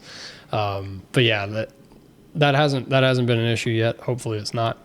You know, knock on wood. Yeah, nobody kills the other kid in a high school game or something. Which, I mean, I've got a really tight knit group. They've been playing together for a lot of seasons, and it's 2, I guess, separate groups as far as the age differences. But both the second year kids and the first year kids have all been playing together for like the last 3 or 4 seasons. So like they've already got a jive that I could never create. That's awesome. You know what I mean? Yeah. So, like I said, I mean, this is like I don't want to call it a turnkey coaching scenario, but it's a really easy team to coach in the sense of They're best friends. Yeah, You know, That's what's exactly. cool about it. You know, listen, they'll be best friends for the rest of their life too. right. You know, right. some of my best friends, the guys I played hockey with all my life, baseball, football I played all my life with. Right. I can still pick up the phone right now and go, hey, you want to go on a podcast? They're like, yeah, sure, let's go. Why not? You know, Right. who cares? You know, Right. But that's exactly what, as you're building relationships and let them, you know, do you remember the game you had in you know, Birmingham, the 3rd game of the 2nd week? No. You remember you and your buddy hanging out all the time trying to Right. meet some people, or, you know, whatever, or running around playing shinny hockey, or just knocking on the door or whatever. Right. You don't remember any of that stuff. No one knows, but they know the friendships that you guys built. Right. Exactly. Yeah. I mean, all 4 of I didn't even think about it until the last year, but like all 4 of the groomsmen in my wedding all played hockey. Right. So, you know, Like, that's why we're here. I mean, Right. listen, I mean, youth hockey too. I mean, we became friends because of youth hockey. Our friendships here Right. is youth hockey, you know, and I didn't, but my back home or anything else, my friendships are the guys that I played sports with all my life, that we Sure. have that, you know, that thing. And so that's why we're always, it's kind of cool, because this is where it ends up, you know, or my wife's best friends are the girls from dance. Sure. You know, my wife is a dance mom, you know, and her best friend, we just went to a 50th birthday party. A great time. I did dress up as an 80s person. It was pretty fun. You didn't send me any pictures of that. No, that's private. That's private. Just like you singing karaoke, singing Wagon Wheel. I'm not going to show anybody that one. So, Well, I mean, that's a good point to transition. I mean, you talked Yeah. about your history, the family nature, the friends, the culture. Sure. You know, there's a lot going on in Nashville right now with the Predators trying to change up the operations or the lease agreement that they have with Centennial. And a lot of people have a lot of feelings on either side. You were kind of in the spotlight at the beginning. I don't know if you wanted to do that. Or you have the clip? You have the clip on? We're going to make sure if we see the clip, we find that clip, because I'm sure we could find it. Centennial Sportsplex is the last public facility where individuals can access the sport of ice hockey in Nashville. And I want to express the importance that facility remain taxpayer subsidized so that we can maintain equitable access for everyone in the sport that we all have come to love here in Nashville. You look good up You there. look good. You sounded. I was like, "Ooh, this Coach Rip, he's going." But Yeah. we're gonna say insert video now. Yeah, so There we'll we go. roll that B footage, but it's you know, it's caused a lot of emotional response, and it's an interesting story. And you know, we've seen the people at the community meeting, the Flyers, NYHL. There was a big turnout, right? And so we've got the Predators on the one hand, who are saying a lot of things that sound good about what they're going to do. And then, you know, people have other memories of things where maybe they were told something and it sounded like, and I don't know much about the Pred Select, but it sounded like there were some people that felt that they didn't have transparency. We had the beer leaguers too out there. Yeah, they were concerned about what's going on. Big beer league And then, representation. Yeah. I mean, so everybody's got concerns about ice, about is there going to be a change? Right. And then you got Dallas, and there's horror stories coming out of Dallas. And it started with the high school teams down there. And, you think we're pretty passionate here in Nashville. Yeah. But these ladies down in Dallas that they did the article on with USA Today, they've got a podcast. Check it out. It's called Offsides and Unfiltered. Offsides and Unfiltered. And they've got a big Facebook group. I think it's 7,000 people that are in there, and everybody's got an opinion, and some sure people, you know what they say about opinions, right? But there's also some truth out there. So where do you stand? What are you seeing as far as the concerns about if the Predators were to take over the operations of the 2 sheets of ice at Centennial? There's people that are concerned about a monopoly. Right. Where do you see that as, like, what are the danger signs? What are the opportunities? What would you say to this whole uproar? Where do I start? I guess, I've got a mixture of opinions. I mean, as far as all of it banks on, the way that it's structured and it's laid out, right? I think Dallas is somewhat of a different scenario. They're a larger metropolis, city, and it's, I don't know. It's a different scenario specifically than what we have here, but there's definitely potential for concern just due to the fact that aside from Nolensville, which is a private entity, itself, and then you have the Ice Barn, which is on a totally separate thing. It's for people that don't know that are listening, you couldn't play games there. It's not a full-size sheet of ice. Yeah. It's so like, was it 5 feet short or something? But it is the best ice I've ever been on. I'm sure. It really is. Yeah. And but you couldn't play regulation games there. So you kind of factor that out. That's a training facility, more or less. There you go. Perfect line. Yeah, it's a training facility.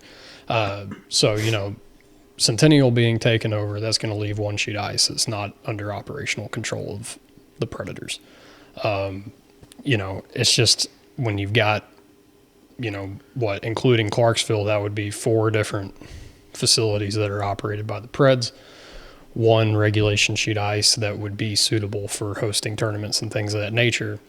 That's a 1-to-4 ratio. Only 20% of the full size regulation sheets in Middle Tennessee are privately owned and operated. Privately owned and operated is the wrong thing because the Preds are a private entity, but are operated by someone other than the Predators.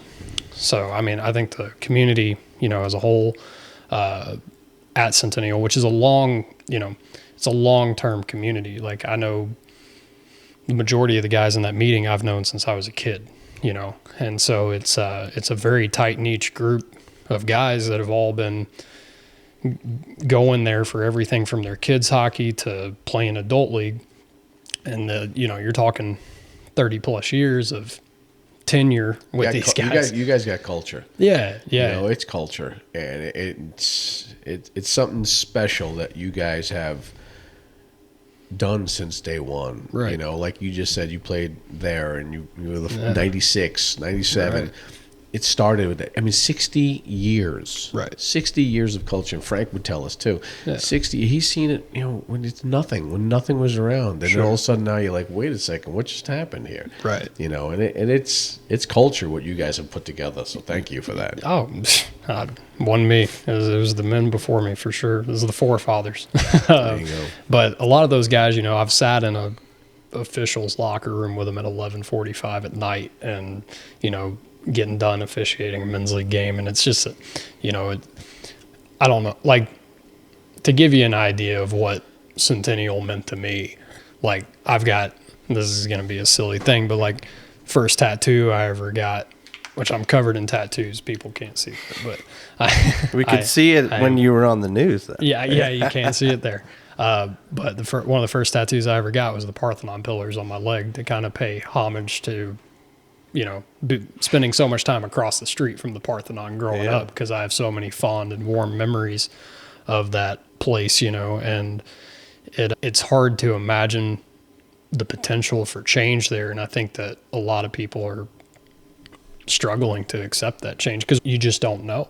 You don't know what the future holds exactly, right? And how do you know? Well, yeah, you can establish that through contractual agreements or verbal promises or whatever. But, at the end of the day, there's amendments, right? There are things that change, and there has to be change in order for a city to grow and for programs to grow and things to grow, especially Nashville. Nashville's, economically booming, and I know that the demographic is so different now from when I was growing up. It's just I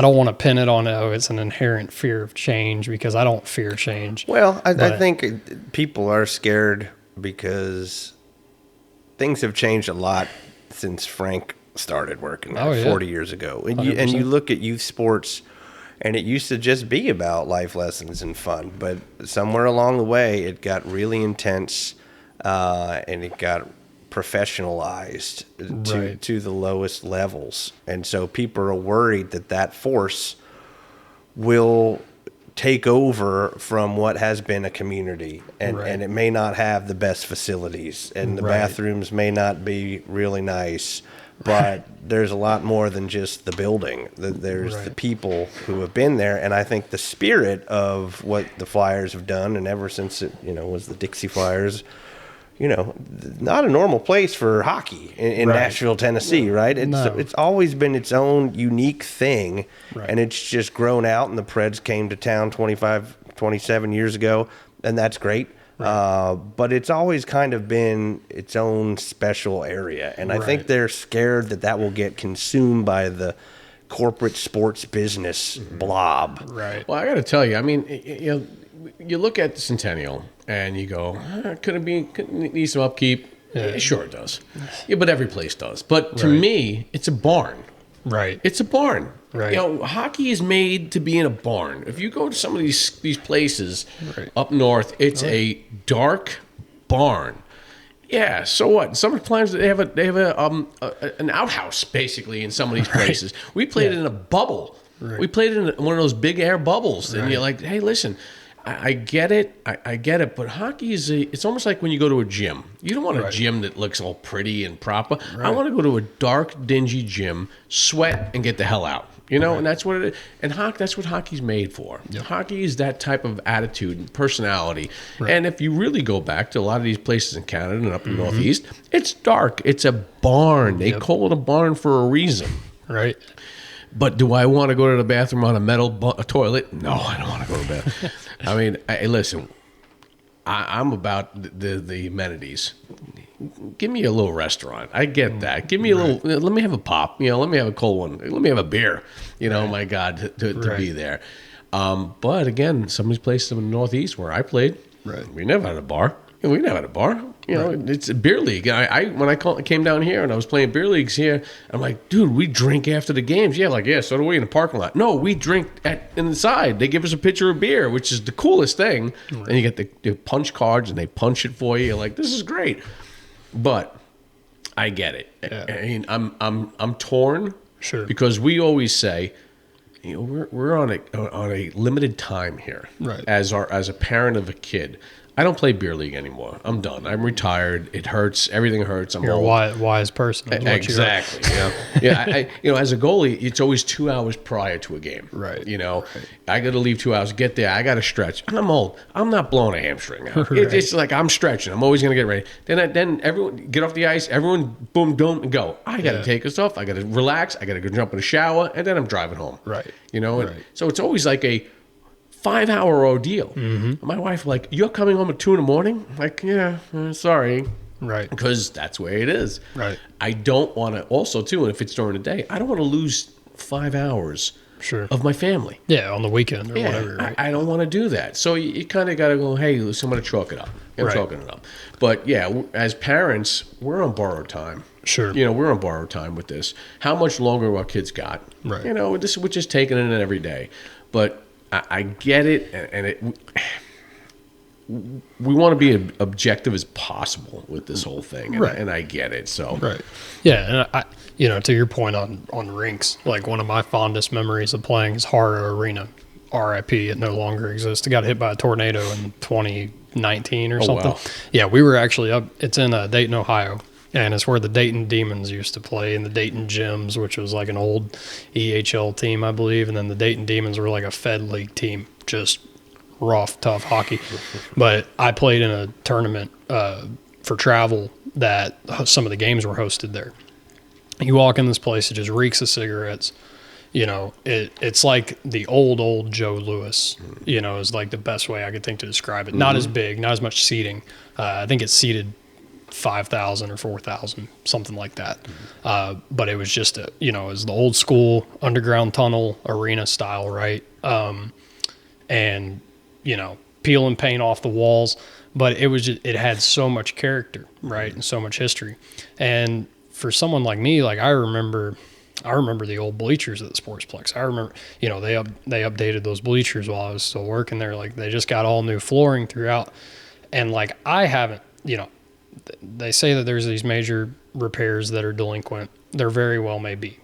I don't know. I'm not on, I'm not on that committee. Yeah, I'm not a part of that committee. I don't see what comes across the table. But I mean, cosmetically, currently, it's in the best shape that it's been in a really long time. I mean, they just updated all the signs. Like there's been a ton of upgrades in that sense. I mean, as far as, the exterior of the building, I mean, it's rink B is a metal barn. Rink A is, a brick with a loft ceiling. I mean, you got brick pillars. I don't know how you upgrade those outside of painting them. Yeah. And it's like, as far as like facility upgrades go, I mean, yeah, they're long overdue. Why do you think that is? Why do you think the city has deferred all this maintenance? That's a great question. I think that might be for a different person. I don't know. Yeah, I have no idea. Yeah. I mean, you were there. Have they done back 10 years ago working there? And do they have a budget? Do they have a budget for upkeep? I mean, they gotta have it. I mean, they found millions of dollars of bonds for a new Titans stadium, so I don't know why on earth they can't. It feels like the city could maybe show it a little bit more love. I mean, property taxes definitely just popped up. And 50%. They did, yeah, 100% right. Downtown, the property taxes have gone through the roof. Yep. You got the tourist tax on all your alcohol sales. And every hotel... when I first moved here, I went to a hotel for $99. Mm-hmm. You can't get one for under $400 downtown. Right. I mean, come on now. Is somebody getting rich? It's hard to understand. This is like the most coveted place to come in America, it seems. And the hotels are now, I think, the most expensive. Well, I think everyone realized when Nashville was on the map. First of all, and not because I moved here. That's one reason, but no, we moved here in 2010. Then you go, okay, it was a great little city. I loved it, which is like right post recession. Correct. Right? You're 2 years out of the recession. It was perfect. Yeah. Then what happened is you had the NHL draft. Right. The NHL All-Star game. Yeah. Awesome. They did it. Awesome. I still, to this day, was the best time. We're at Tootsie's. Me and my buddies came in. We're hanging out with John Scott's mom. It was awesome. And John Scott was great. I mean, the mom was even better. We were, my buddies came down from New York. It was awesome time. And they're like, this place is, and that to me was the pinnacle. Sure. It's the pinnacle. Then that happens. Nashville goes, well, we got something good here. Let's have the NFL draft. Right. Now that went through the roof. What they created in revenue and this city from that, I mean, oh my God. I mean, did you see Broadway? And then even so, when the Predators went to the Stanley Cup, did you, I mean, again, they saw this city transform. Yeah. And NHL used it as look how cool this city is. Right. They really did. They promoted it. Yeah. And now they showed it and people like, well, not because of all this, but and then the show Nashville. Yeah. The Nashville show just kicked it was a perfect storm to create revenue for the city. All right. And all of this stuff came, and now they're like, the city's like, we need a Super Bowl. I mean, was the stadium that bad? No, it wasn't that bad. It wasn't that bad. I mean, It wasn't bad. I mean, they just built it, really. I mean, it's not that bad. Yeah, I'm not a football guy, so I have no idea. It's serviceable, but you got to keep. Yeah, because you Up want with the a Joneses. Super Bowl. That's exactly why. You want an indoor stadium. You want concerts because Garth Brooks is out there in the lightning storm, and he doesn't want to be out there. I mean, let's be honest. They don't want to be out there. Close the dome. Close the dome. Close the dome. Exactly. We need a dome. We need an all-star. I mean, we need everything. We need a baseball team. No, we do need a baseball team. Oh, you got the sounds. Okay, like I said, we need a baseball team. But yeah, no, and this is a great city to come visit. And you're right. Where is the money? I mean, it seems like the mayor's office likes this proposal. Oh, I mean, would too. Yeah.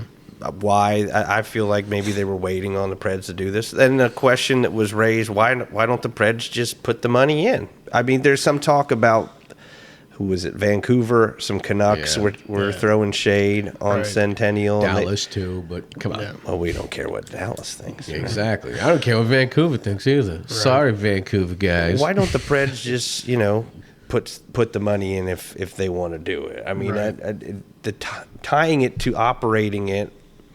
And then we heard at the community, we don't want to operate much. And so some of it sounds good, and hopefully we can get an agreement where everybody feels heard and it's enforceable and it makes sense. Right. But when it comes to operating a rink, you ran the Zamboni. Yeah. What do you need to do to make sure that that's fair or efficient? They say you lose money. You lose money on it, right? Right. You don't want to lose that much money.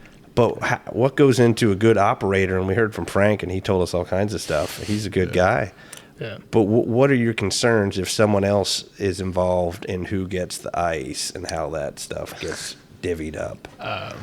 Well, I mean, they're going to supposedly, right, they're trying to kind of unify the youth programs, which I'm not against at all, as far as them playing one another, splitting ice times or whatever, and they're wanting to, from what I understand, probably be able to lease more ice to the Junior Preds programs and the other programs that are ran out of Fort Ice. The biggest thing for me is, they're pushing a 1 hour sheet rental, which is common at other rinks, but we got 2 sheets of ice right now that stay plenty booked outside of like your daytime hours where like a hockey school or a camp or something would operate. Like your afternoons from 3 p.m. to 10:30 at night, well, later than that, games starting at 10:30, so like 11 whatever at night to midnight, essentially they're booked up. And you start renting 1 hour sheets, well, you're either putting teams in half ice practices or you're skipping a cut, or that 10 minutes has to go somewhere. So that's really it's 10 minutes to cut an ice. Is that what they're saying, 10, 15 minutes? Yeah, 10 minutes. Okay. On average. Okay. Yeah. So, I mean, you eliminate that, by the end of the night, those 10-minute sheet, that extra 10 minutes on the ice that's going to stack up. That's going to push a men's league game to 11:30, 12 at night, which I know. Hey, listen, you go. We're spoiled. Yeah. We're spoiled. Yes, we are. I was playing at 9:10 last night. God bless you. Griping. I walk in the locker room, I'm like, we've been playing 9-10 3 weeks in a row. What did we do? Who did we piss off? Man, because I'm spoiled. Yeah. Right. Well, that's in that. Like I said, in my last episode, we did midnight hockey leagues. Right. We played midnight hockey. Yeah. I go to play hockey, take a shower, go to work. Right. But yeah. Yeah. And I've for the longest, I guess for me too, like I reffed for the longest time. Like I reffed those 10:30 games. I reffed those 11 p.m. starts. And I was just like, God bless. And I had already been at the rink working my shift, and then I get off, and now I'm doing this. And sometimes I'm reffing, getting off the ice, and then cutting the ice, and then locking the doors. And it's just like, this is, So anyway, I'm first world spoiled in men's league ice times. But, overall, there's no extra sheet being added. And like one thing for me is like the $30 million that's being put into it. Maybe it's for necessary repairs on compressors or whatever. I don't know. Those compressors are pretty new. They were put in I believe they were put in 2014. Same time when Bellevue opened up, Bellevue, same Yeah. year, or Antioch when Antioch, Antioch opened. Yeah, it was that same summer because, like I told you, we had torn the ice out, so I didn't skate for like 2 months, and then I went to all these free agent camps, and I would have looked like dog trash anyway. But it really didn't help that I didn't skate for 2 months. I'm blaming it on that. Yeah, that's what we'll blame it on. But the compressors being torn out and replaced, the compressors are 10 years old. That's not that old. I mean, they're newer ammonia refrigerant systems. I know the guy who serviced them for years. I grew up going to church with the guy. And so, I've got that insight on what kind of condition they're in, and they're in a fine condition. So I don't know. I don't know what that money's going towards. I know I think a roof was mentioned in that community meeting. You might have left at that point. No, I was there the whole time, and I couldn't leave. It was packed. That's right. You couldn't get out. You were wedged in the corner. Right.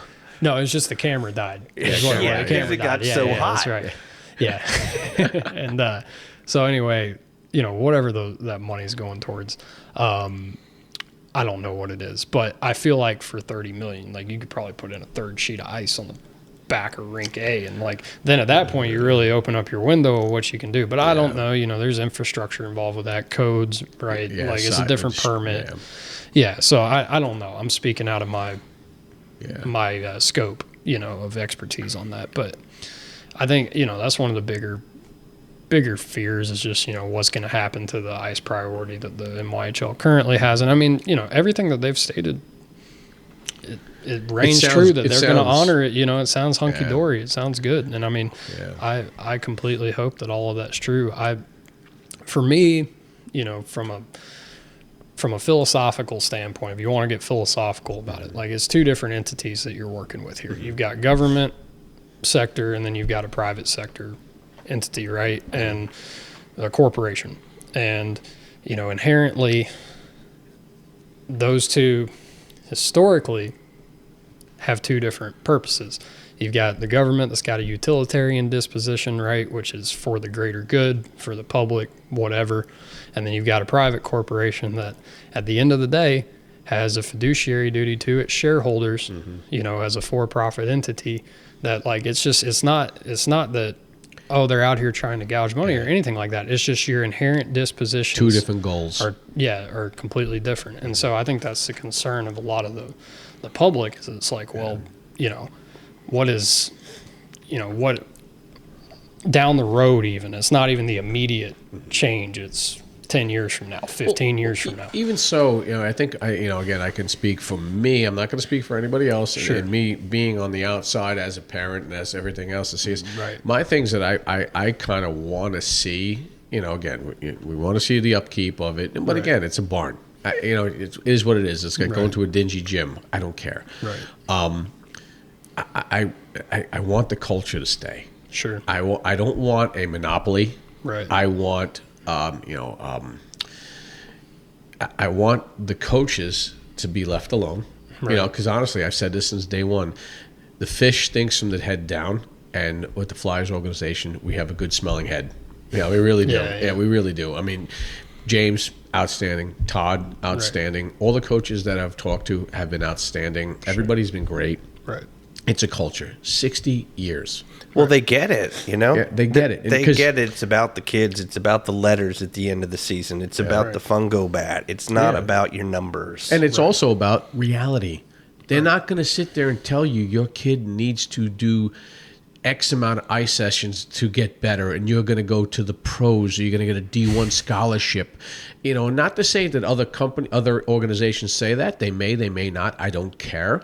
But I do know they're more realistic with anything. They know it's beer league. Right. They will always end up in beer league. And that's what I love about it, because everyone is... And the parents have been great, too, because the parents have fed that culture, too. Right. I mean, maybe occasionally you have one or two, off you go, time out, Right. But the parents have made this also, too, as the culture. Sure. Because everyone else, because, again, we've been told since day one, we're not here to tell you and sell you on extra ice. We're not here to sell you on you need to be out here every morning shooting pucks, and if not, we're going to get you. Right. And that's what's great about it. And that's why I'm as a parent sitting here back and going, I want you guys to be taken care of. I want Frank and the staff that's been since day one, since 40 friggin' years, they've been taken care of. Right. I want a concession stand with beer. Okay, that's number one. But you have a good pro shop. You have a good pro shop. It's not bad. You could get upkeep. Yeah, so what? Right. But it is, and I want every bathroom to be like the bathroom on the far rink in the back. Rink. It's so warm. Rinkby bathroom. Rink I didn't even know about that until you told me. I Right ruined it. there. I'm so sorry. Don't go to that bathroom ever. It's terrible. We'll cut this part out. Yeah. I was gonna say, edit that out. But I'm just saying, I just want you guys to be taken care of as coaches. I want you guys to be left alone. Right. I want the price to stay the same. Right. I want the culture to be left alone. Right. And I again, do I have to give and take? Well, how do we do that, right? I mean, know. I think the lesson from the Stars is the Stars don't need to be operating every single league. And I think that's what caused everyone to go bonkers, and there's some excesses and stuff, and you can read about it. You can listen to that podcast we told you about. Right. But how do we preserve the board's control over the NYHL or GNASH's control? Because there was a lot of turmoil in Dallas with the high school leagues and the coaches, and that's how all that started. Was there was some, and some you try to hear both sides of the story, but it sounded like the Stars came in with a heavy fist, and I don't know that they've really changed anything that they've done, even with all this bad press. I got to tell you that, and I've said this in many other podcasts, and I've said this a while ago, and I've been a firm advocate of what Dallas did when they came into town. They put grassroots in, and you had to put grassroots in down there because Dallas was not a hockey market. Right. They took advantage of the team's success, and they went down and they smacked the Stars. They built rinks for the high schools, and to me that was a terrific thing. Yeah, you built rinks for the high schools. You smacked the star symbol right in the center. You put grassroots. You have Mike Madonna show up, shake hands, kiss babies, and that's what got the people in. And also they won the Stanley Cup. Right, go figure. We said it in one other episode. The Preds had that opportunity when they went to the playoffs. They went to the Stanley Cup. Right. You had the world. You had Nashville right here. Right. Every kid in Nashville would have played hockey. Really. Success makes it good. Your team wins is success for the whole community. Right. I mean, it's not the lack of trying. They're trying. Don't get me wrong. Yeah. But right then and there is where you go, we're going to buy that rink. We're going to buy that rink. We're going to put this one up, and we're going to put grassroots in it. And I get it. I think Dallas went a little too far with it, with the success, because they did put out there. I mean, think about it. You have a lot of people. You have a lot more people in Dallas than you do have in Nashville. Right. They put the grassroots in. They started early. They got these kids into high school hockey. They did a great job. But you know what? They got greedy. Yeah. They got greedy. That's what I was saying earlier today. Kind of the idea behind this podcast is a lot of these parents are crazy. A lot of these organizations are greedy. Yeah. And when you mix those together, it's combustible. That's a powder keg right there. So I think when they're trying to reach an agreement, and I don't know, maybe the Preds, Sean Henry said, we don't really care what Dallas does because we have a track record of doing the right thing. Okay. Right. Maybe they really mean it. I mean, they did put up this FAQ back on the 6th, and this was, I think, in response to the outpouring. And so you can go on there, and they've kind of put in writing what they say. Now, the part that really jumped out to me was the question, will the current legacy programs who operate out of Centennial lose ice time or be displaced? And they say, no, every existing program will stay right where it is. Groups like the NYHL, the Flyers, GNASH, NSA, and other figure skating programs will enjoy the same access and the same rates they have today. And then they try and say, in fact, the Predators are currently working directly with the leadership of these organizations to create written multi-year agreements that lock in their ice times and rates so that everyone has long-term stability and peace of mind. So I think that maybe they're learning the lessons, but it's also, you got the Preds, and Sean Henry said this at the meeting. It's like, well, we got the Preds, but then there's other people that operate it. There's other entities, whether it's a government versus private, but then there's other private entities. Yep. And so you got to make sure that there's accountability there between these different organizations, and it's not a sleight of hand. I mean, that right there it shows me, I go, okay, they legitimately want to do the right thing. I mean, if it's in paper, it's on black and white there. And do I hope this is correct? Yeah, I do. Because it sounds great. It's almost like this saying, if it sounds good, looks good, is it too good to be true? Sure. That's what I think everyone is skeptical about. You know, okay. It's like, there's nothing to see here, but, this is gold. Right. Is it fool's gold? You know, so you don't know. But you go, okay, and I think there's a lot of skepticism on that, and people get jammed up about the whole well, there was the email that came out, right? I mean, I think that set a lot of people off. What was that? You have the little documentation. Yeah, on so that? there was ahead of this community meeting. There was an email that went out to I think the Nashville Junior Predators, and it doesn't really jive with what we just read there. Now, maybe the Preds are coming and saying, "Hey, our bad. That was a miscommunication." But what really scared a lot of people, I think, is this line that said, if the Preds are not able to move forward with managing the facility, there could be negative long-term impacts on our program, especially when it comes to ice time and rink access at both Ford Ice Center locations. And then they, click a button and send your support, right? That got a lot of people going, and it's a different world now with AI. What's real and what's not. But everybody that showed up at that meeting was real.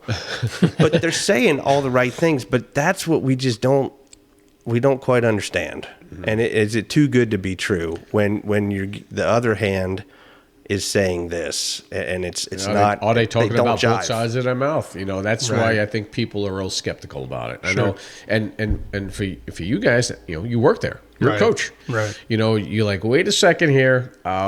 This ain't right. This ain't right. And again, your statement at the meeting. I mean, again, you perfect. You were absolutely perfect. And I got to tell you, you were strong. You were confident, and I was like, that's Coach, baby. Look at him go, man. Look at him go. He's kicking butt out there. But and I think you were professional, and I think that's what scared it a little bit too, because you were so professional in the way you spoke on it, not emotional. And I think that was huge. So great job what you said there. Thanks. Yeah, I mean, my primary thing in that was just to stay, like you said, objective. Mm-hmm. And what I was stating was strictly essentially a cost analysis that I had done with comparison between fees of the programs and things of that nature. And primarily, like there's a big cost differentiation between playing men's league at Ford Ice and playing men's league at Centennial. It's two totally different, and they're different models and structures. One's a per team basis, one's a per player basis. I've never, and that's one thing too, is playing up in the Northeast, I have never paid per person. Sure. Ever paid. It's per team. Right. Well, look at this. They are talking about in this FAQ about the adult leagues, and are they going to get rid of the sub fee? How will this impact the adult leagues at Centennial? It says, in short, only positively, the Predators plan to keep the current ice times and the per team payment model that players are used to. Okay. So, well, that's pretty explicit. There right? you go. Yeah. They're saying the right things. I mean, it's almost like you question. If you question it, you're like, no, seriously, I'm telling you the truth here. Right. So, and you go, but there's that little guy on your shoulder going, hey, this is too good. Right. This is too good. It doesn't say anything about sub fees. Sub fees. So That's sub fees. I know that the sub fees are the real thing that just gets everybody going. $15 every time you come and play? No. So if you play for, and full disclosure, I could be misquoting this to anyone watching it on the internet. In my experience, I know I paid $30 to sub for a team because I wasn't a registered player on another team at Ford Ice. So $30. So it's $30 if you're not a registered player for a team. Wow, that's silly. Yeah, and maybe I might have been 25. I'm pretty sure it was 30. But I think it's only 5 if you are already on another team at 4 dice. So, well, I know, as a goalie, it should be free. I got to be honest with you. I'm a little pissed off about that. I know sometimes I played on some teams that are like, oh yeah, we're gonna have it's $250 for you to play. I'm like, no, it's not, because you ain't playing if I ain't playing. So guess what? You guys buck up, and I'm playing now. And if, or if you sub fee, if you're a goalie on a sub fee, come on, man, really? I'm going home. right. You goalies are like the mafia. Well, hey, no, again, there's no such thing. Knock it off. Well, what do you think they could do to prove it to you that this is what they mean, or is there a way that this doesn't go through? I mean, what do you see happening? I don't know. For me, I think someone, and I don't remember who, it doesn't matter, we wouldn't disclose their name anyway, but someone at the meeting had asked directly, like, okay, well, you already have first right to refusal for your NHL franchise on the ice, as you should. You're a professional program. You need to have priority access to the ice. And for anyone listening, what that means is, like, if there's youth games and, they need the ice for any reason, they get first right to refusal, so they can take that sheet and we got to reschedule youth games or whatever's on the ice currently. But someone had asked, okay, if you've already got that, why do you need operational control? Can you not just make these do these improvements and then, enjoy the community benefit and the PR and the press and, all that. Because I don't think anybody's going to dispute them enhancing their facility at all. I don't know anyone that I've spoken to that's like, oh, the Preds, they don't need a state-of-the-art facility. No one said that. No. I'm not saying that. Make them the best franchise they could be, and give the players the access to the latest technologies. Make players want to come here. Yeah, let's 100%. Get a winner. Yeah, put a visitor's locker room in there. I don't think anyone's disputing that whatsoever. I think the biggest question is, like, no one's going to dispute you doing these improvements, but why do you need control of the master schedule of the ice if you already, in a sense, have first right to refusal, which is more power than anyone else, right? If you needed ice, you could get it at any point. And so that was kind of the question that was being proposed. And I believe, if I remember correctly, and it's an obvious statement from a corporate standpoint, the answer to that in the meeting was, well, we want to be able to, control our investment. And that makes sense to a point. You dump $30 million into something. Hey, I want something back. Yeah, exactly. You want to at least know where that money's going. You're not just handing it over, doing improvements, and letting someone else do what they want with it. So I see that and I get that. And that was kind of the general answer. But I think people still have just an inherent skepticism to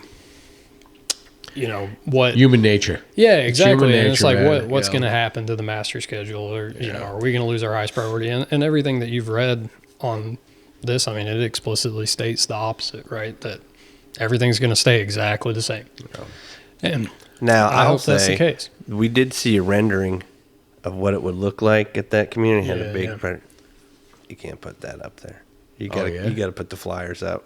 Yeah. Right. Yeah.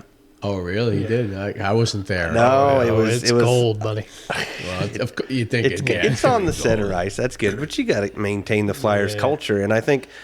Oh, so they're going to put the Predators symbol. It was a rendering. I don't know. It's subject to change. We'll see. Yeah. But do they have a flyer on the center ice? I don't think. No. But this is up on the wall. Yeah.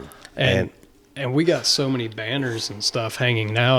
We've got banners hanging in there from the late 90s, early 90s. It's like, that's culture. That's culture. It's really hard for anyone to fathom, okay, you're going to rip that down, like that. Well, that's a barn. To me, again, that's a home barn. You have to promote that. You have to show it, because people, it's like, look at this. This is our past. This is it. This is who made us who we are. Who we are. And hockey is good with a rich fabric of diversity of different programs, different philosophies. Some of them might be real hard charging. Some of them might be more laid back.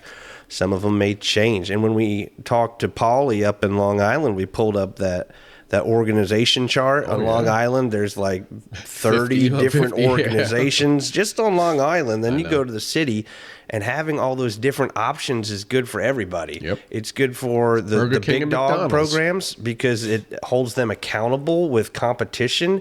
But if everything's under the same umbrella, then you don't have that, and it's bad for the people who can't choose, who might get blackballed completely just for one misstep, and it's not good for coaches. That's a good point. Who don't have an opportunity to go somewhere else, that they may have to just fall in line. Right. It's not good for anybody. So it's important to maintain the heritage, the culture, and that'll make the junior Preds better, to have a good rivalry with the Flyers forever. Right.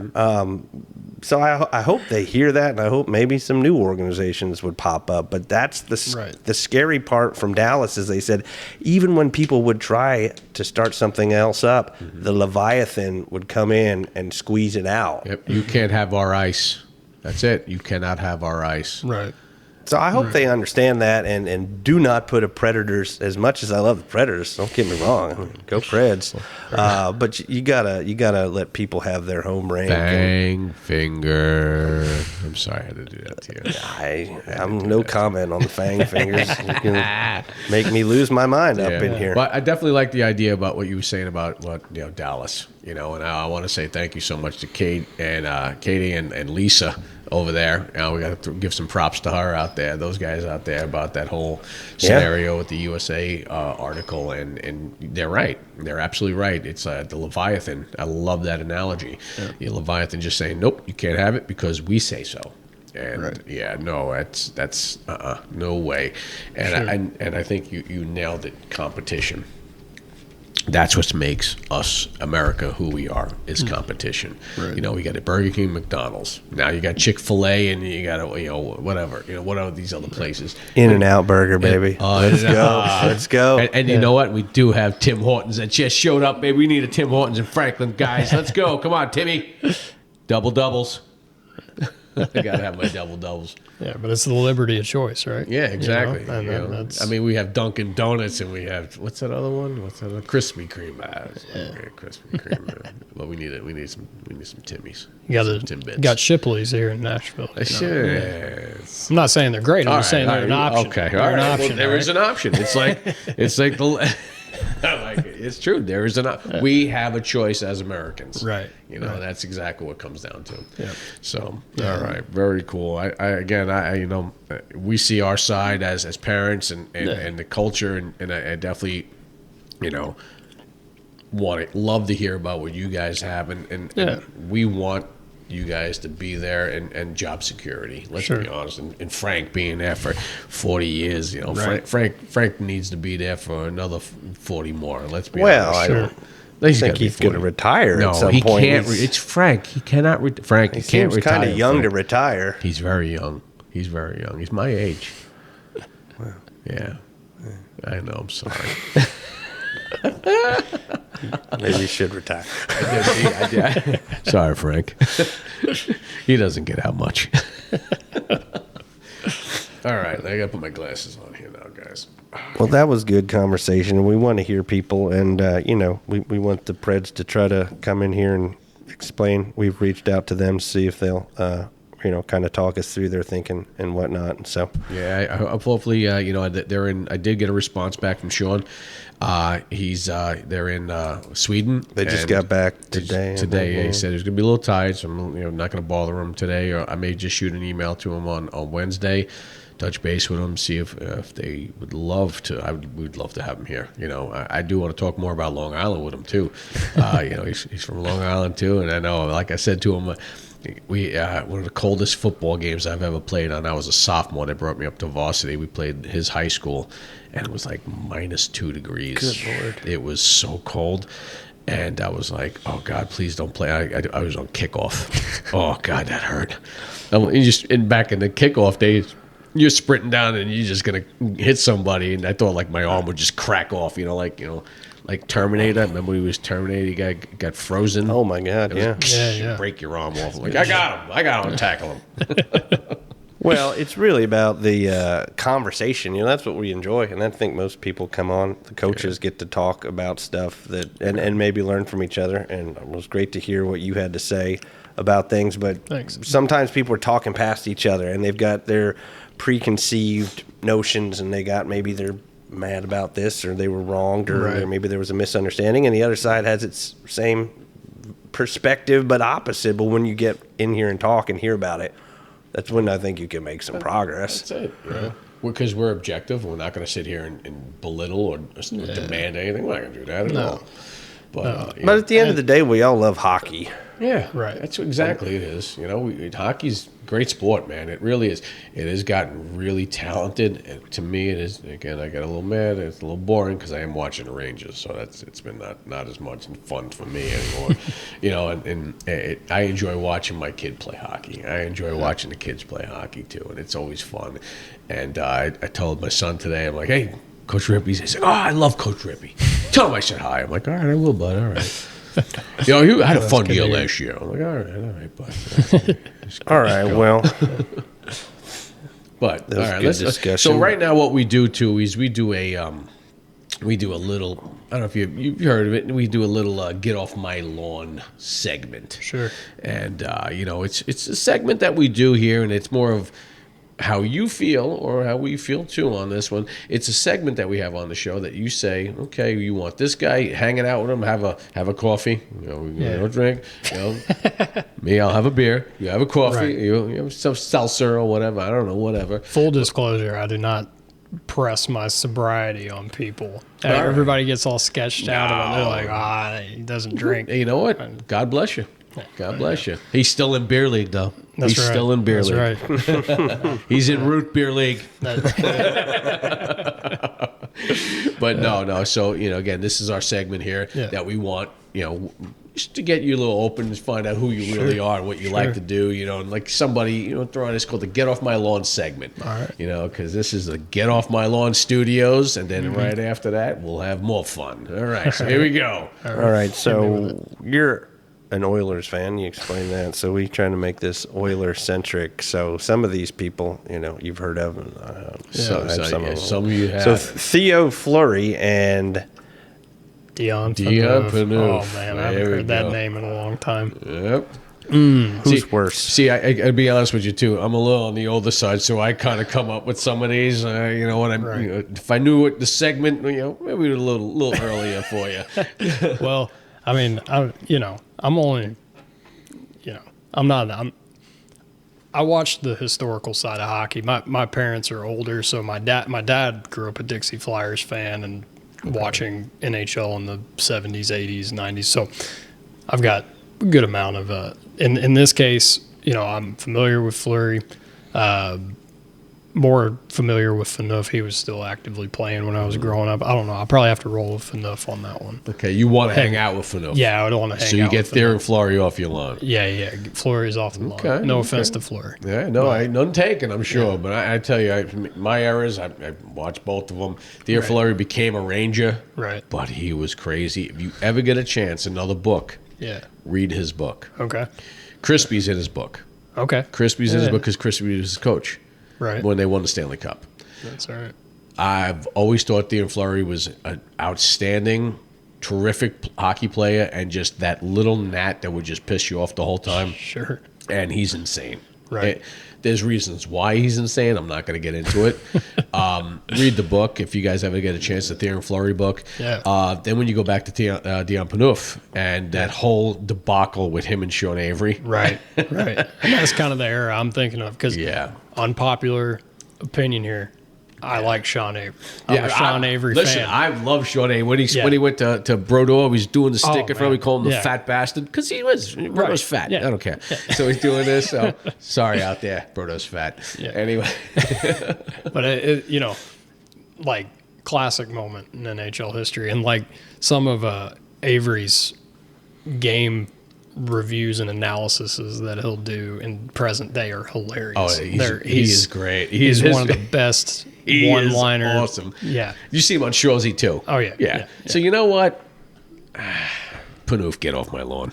Playoff go. Even I though can he's go a with big hitting defenseman, Right. get off this lawn. Right. I like Theo. He had some issues, but that is a reason why I like Theo. Okay, this one is Nail And Neil Yakupov. Oh, Yakupov, Oh man. boy. or Lanny McDonald's mustache. Yep, good old Annie, baby. I think I know where you're going on this one. I'm being a mustache endorser myself. I think Yakupov's got to get off the lawn. Yeah, I'm with you on that one. I think he's got to go.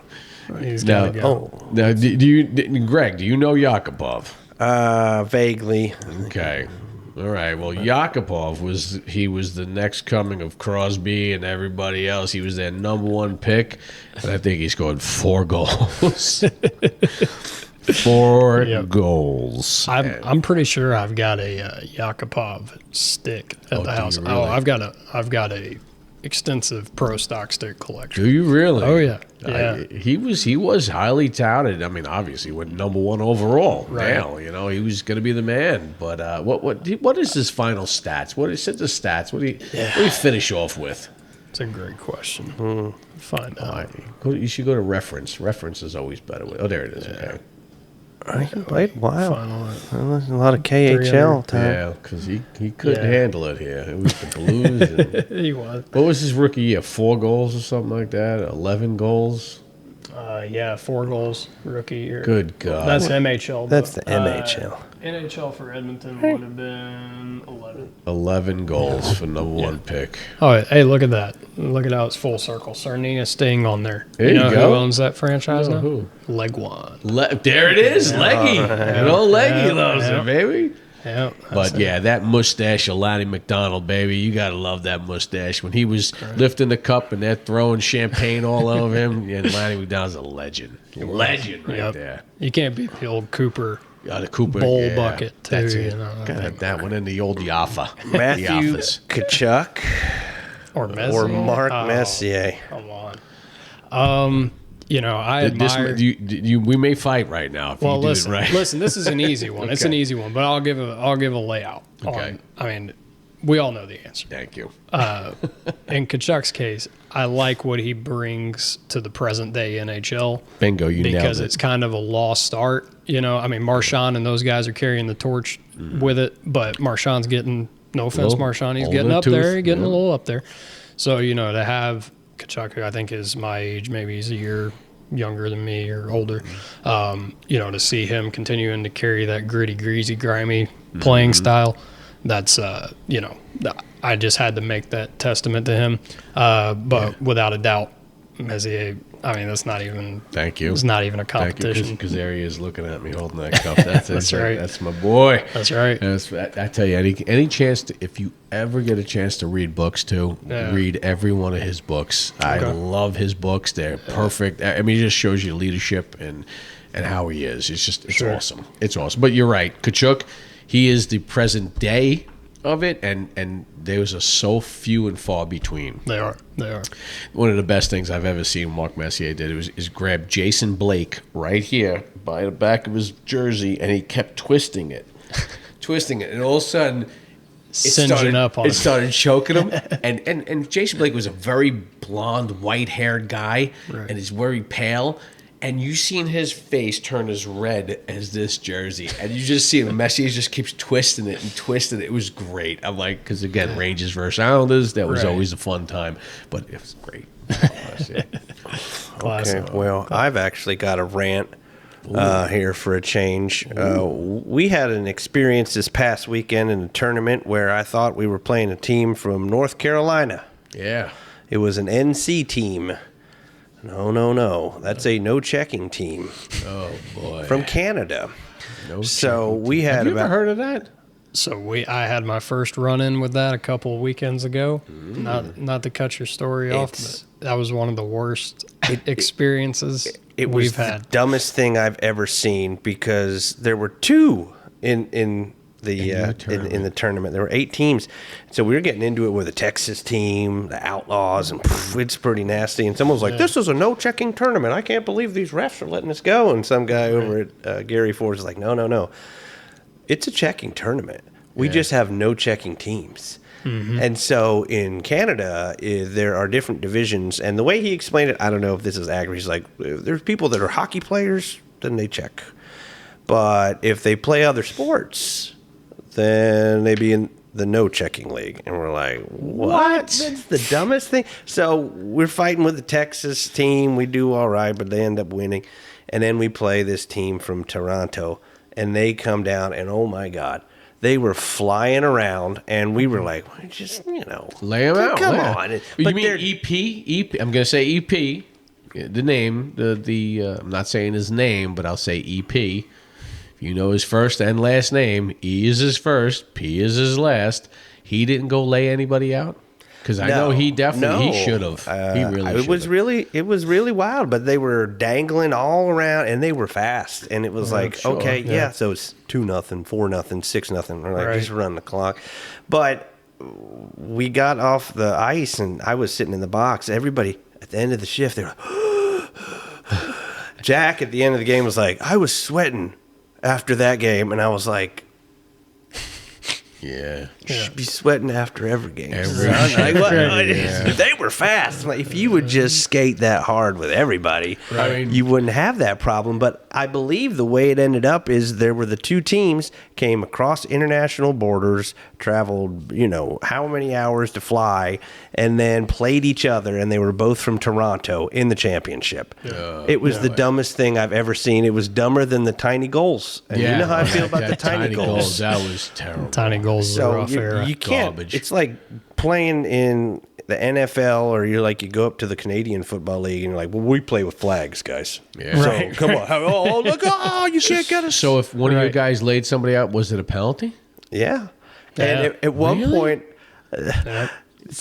I think Sean said that. Should have been like the old Flyers and just went after everybody and just got, there you go, I'm gonna do it right. Yeah, Sean said, "Hey, you got to go get it, go get it." At the end, and at the face-off, Jack said some kid was talking to him. He was like, "Did he just say to kill us?" He's like, "No, you're fine." It But Sean's was too just nice of a guy. Giant I like waste Sean. of time. So no checking teams. I'm sorry. That's awful. We ran into that same scenario. I don't know if they were. I think they were out of like a suburb of Toronto, but we had a tournament a couple weeks ago, and the team that ended up winning it was one of those teams. But we had like 3 teams that were no checking out of Canada in this tournament, which is whatever. I'm like, all right, they're skilled.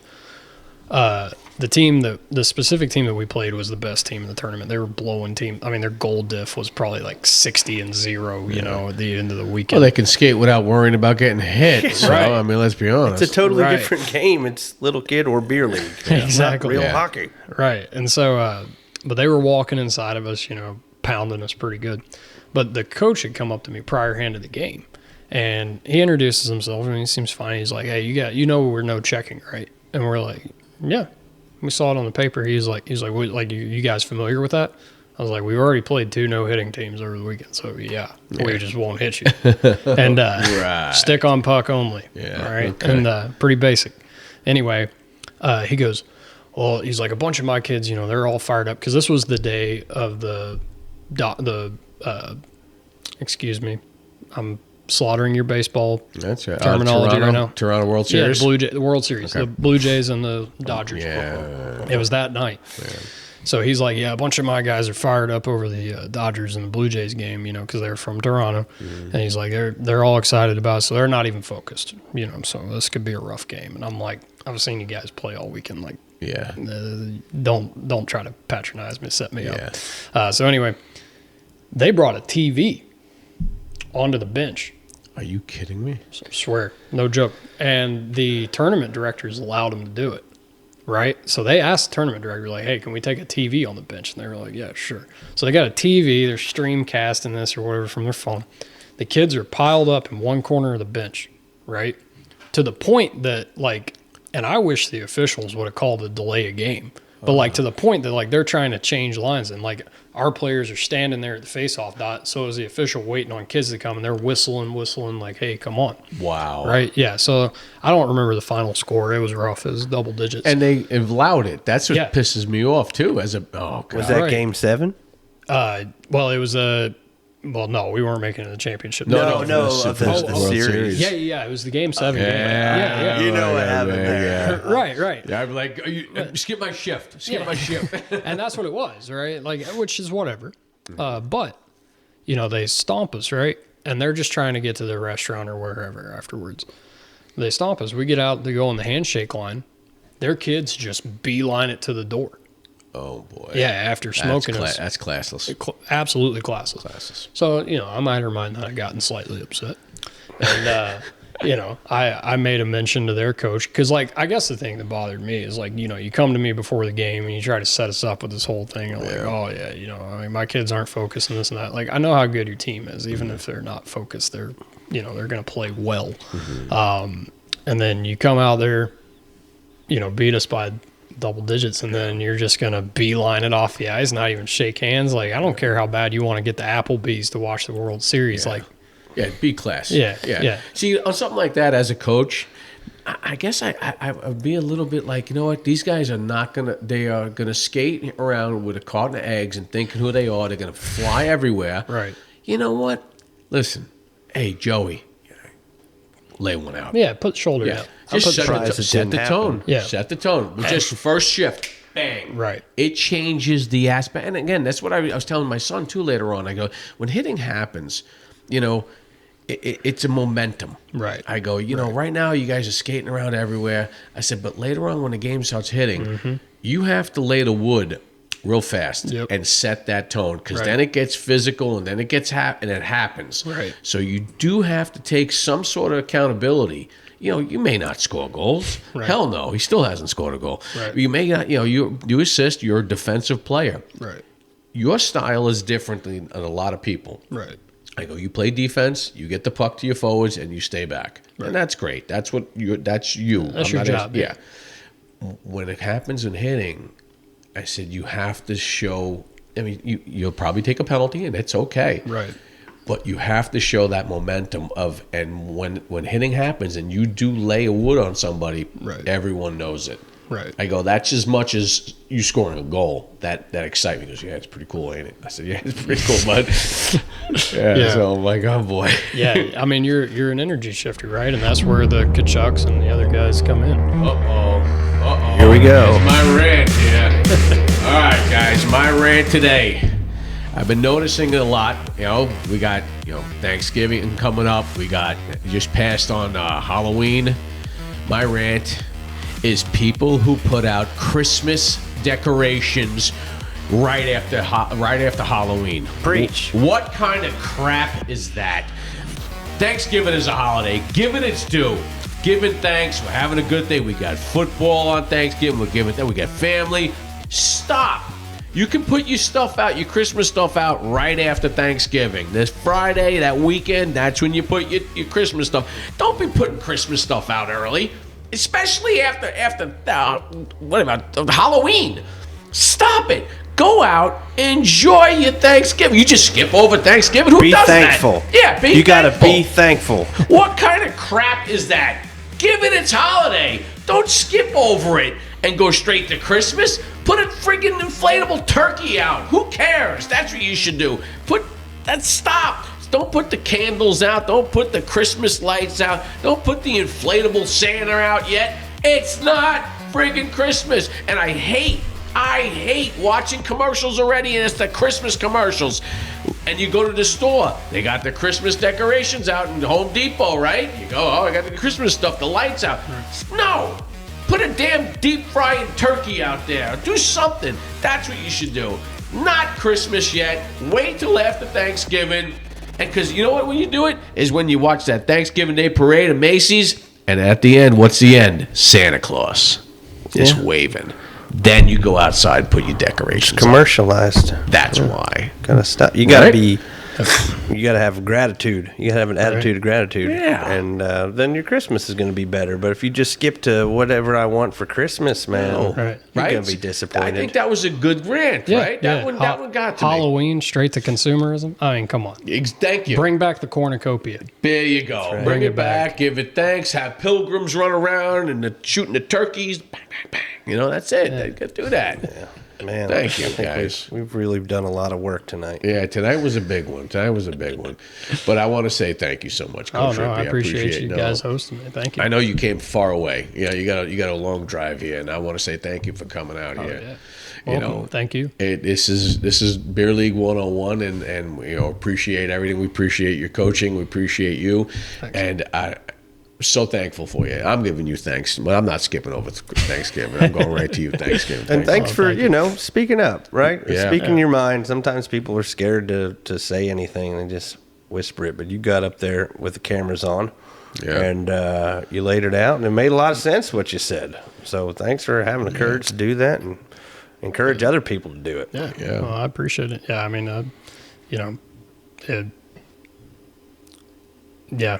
Did you know you were going to be on TV in that one? No, I had no idea. That was good. I had though. no clue. Yeah, that was a surprise. My buddy sent me the clip the next morning, and I was like, "Oh God," that was the immediate response. It was awesome. It was- really was. Yeah, I mean, it was a nerve-wracking experience, but it was a lot of personal growth for me, and I was like, it's there's so much history in that building, for the city of Nashville, but for myself too, just on a personal level. I mean, there were many nights that I that skate rental that you see right when you walk in the lobby. I mean, that's where I did my homework, like while I was working part-time, like it between. You're part of it, man. You Yeah. play it down, but you are part of it. Yeah. That's important. You're part of that culture, man, and thank you for that, man. That's awesome. Well, we got one more thing for you then. Sure, We got yeah. one more thank you. One more thank you. Thank you. Here we go.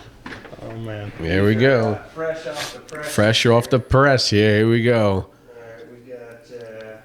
What size is that? What size are you, Rip? You got I don't know. here. Normally XL. XL. What color? What color you want? Any of them, man. Any of them. Blue, green. Which one? Which color you like? Go. Gray, green. You're a green. Give him green. He's me a a green. green. He's a green guy. A lot of green. There you go. There you go. A little beer league. Well, There thank we you very go. much. There it is. Thank you very much, Rip. Guys.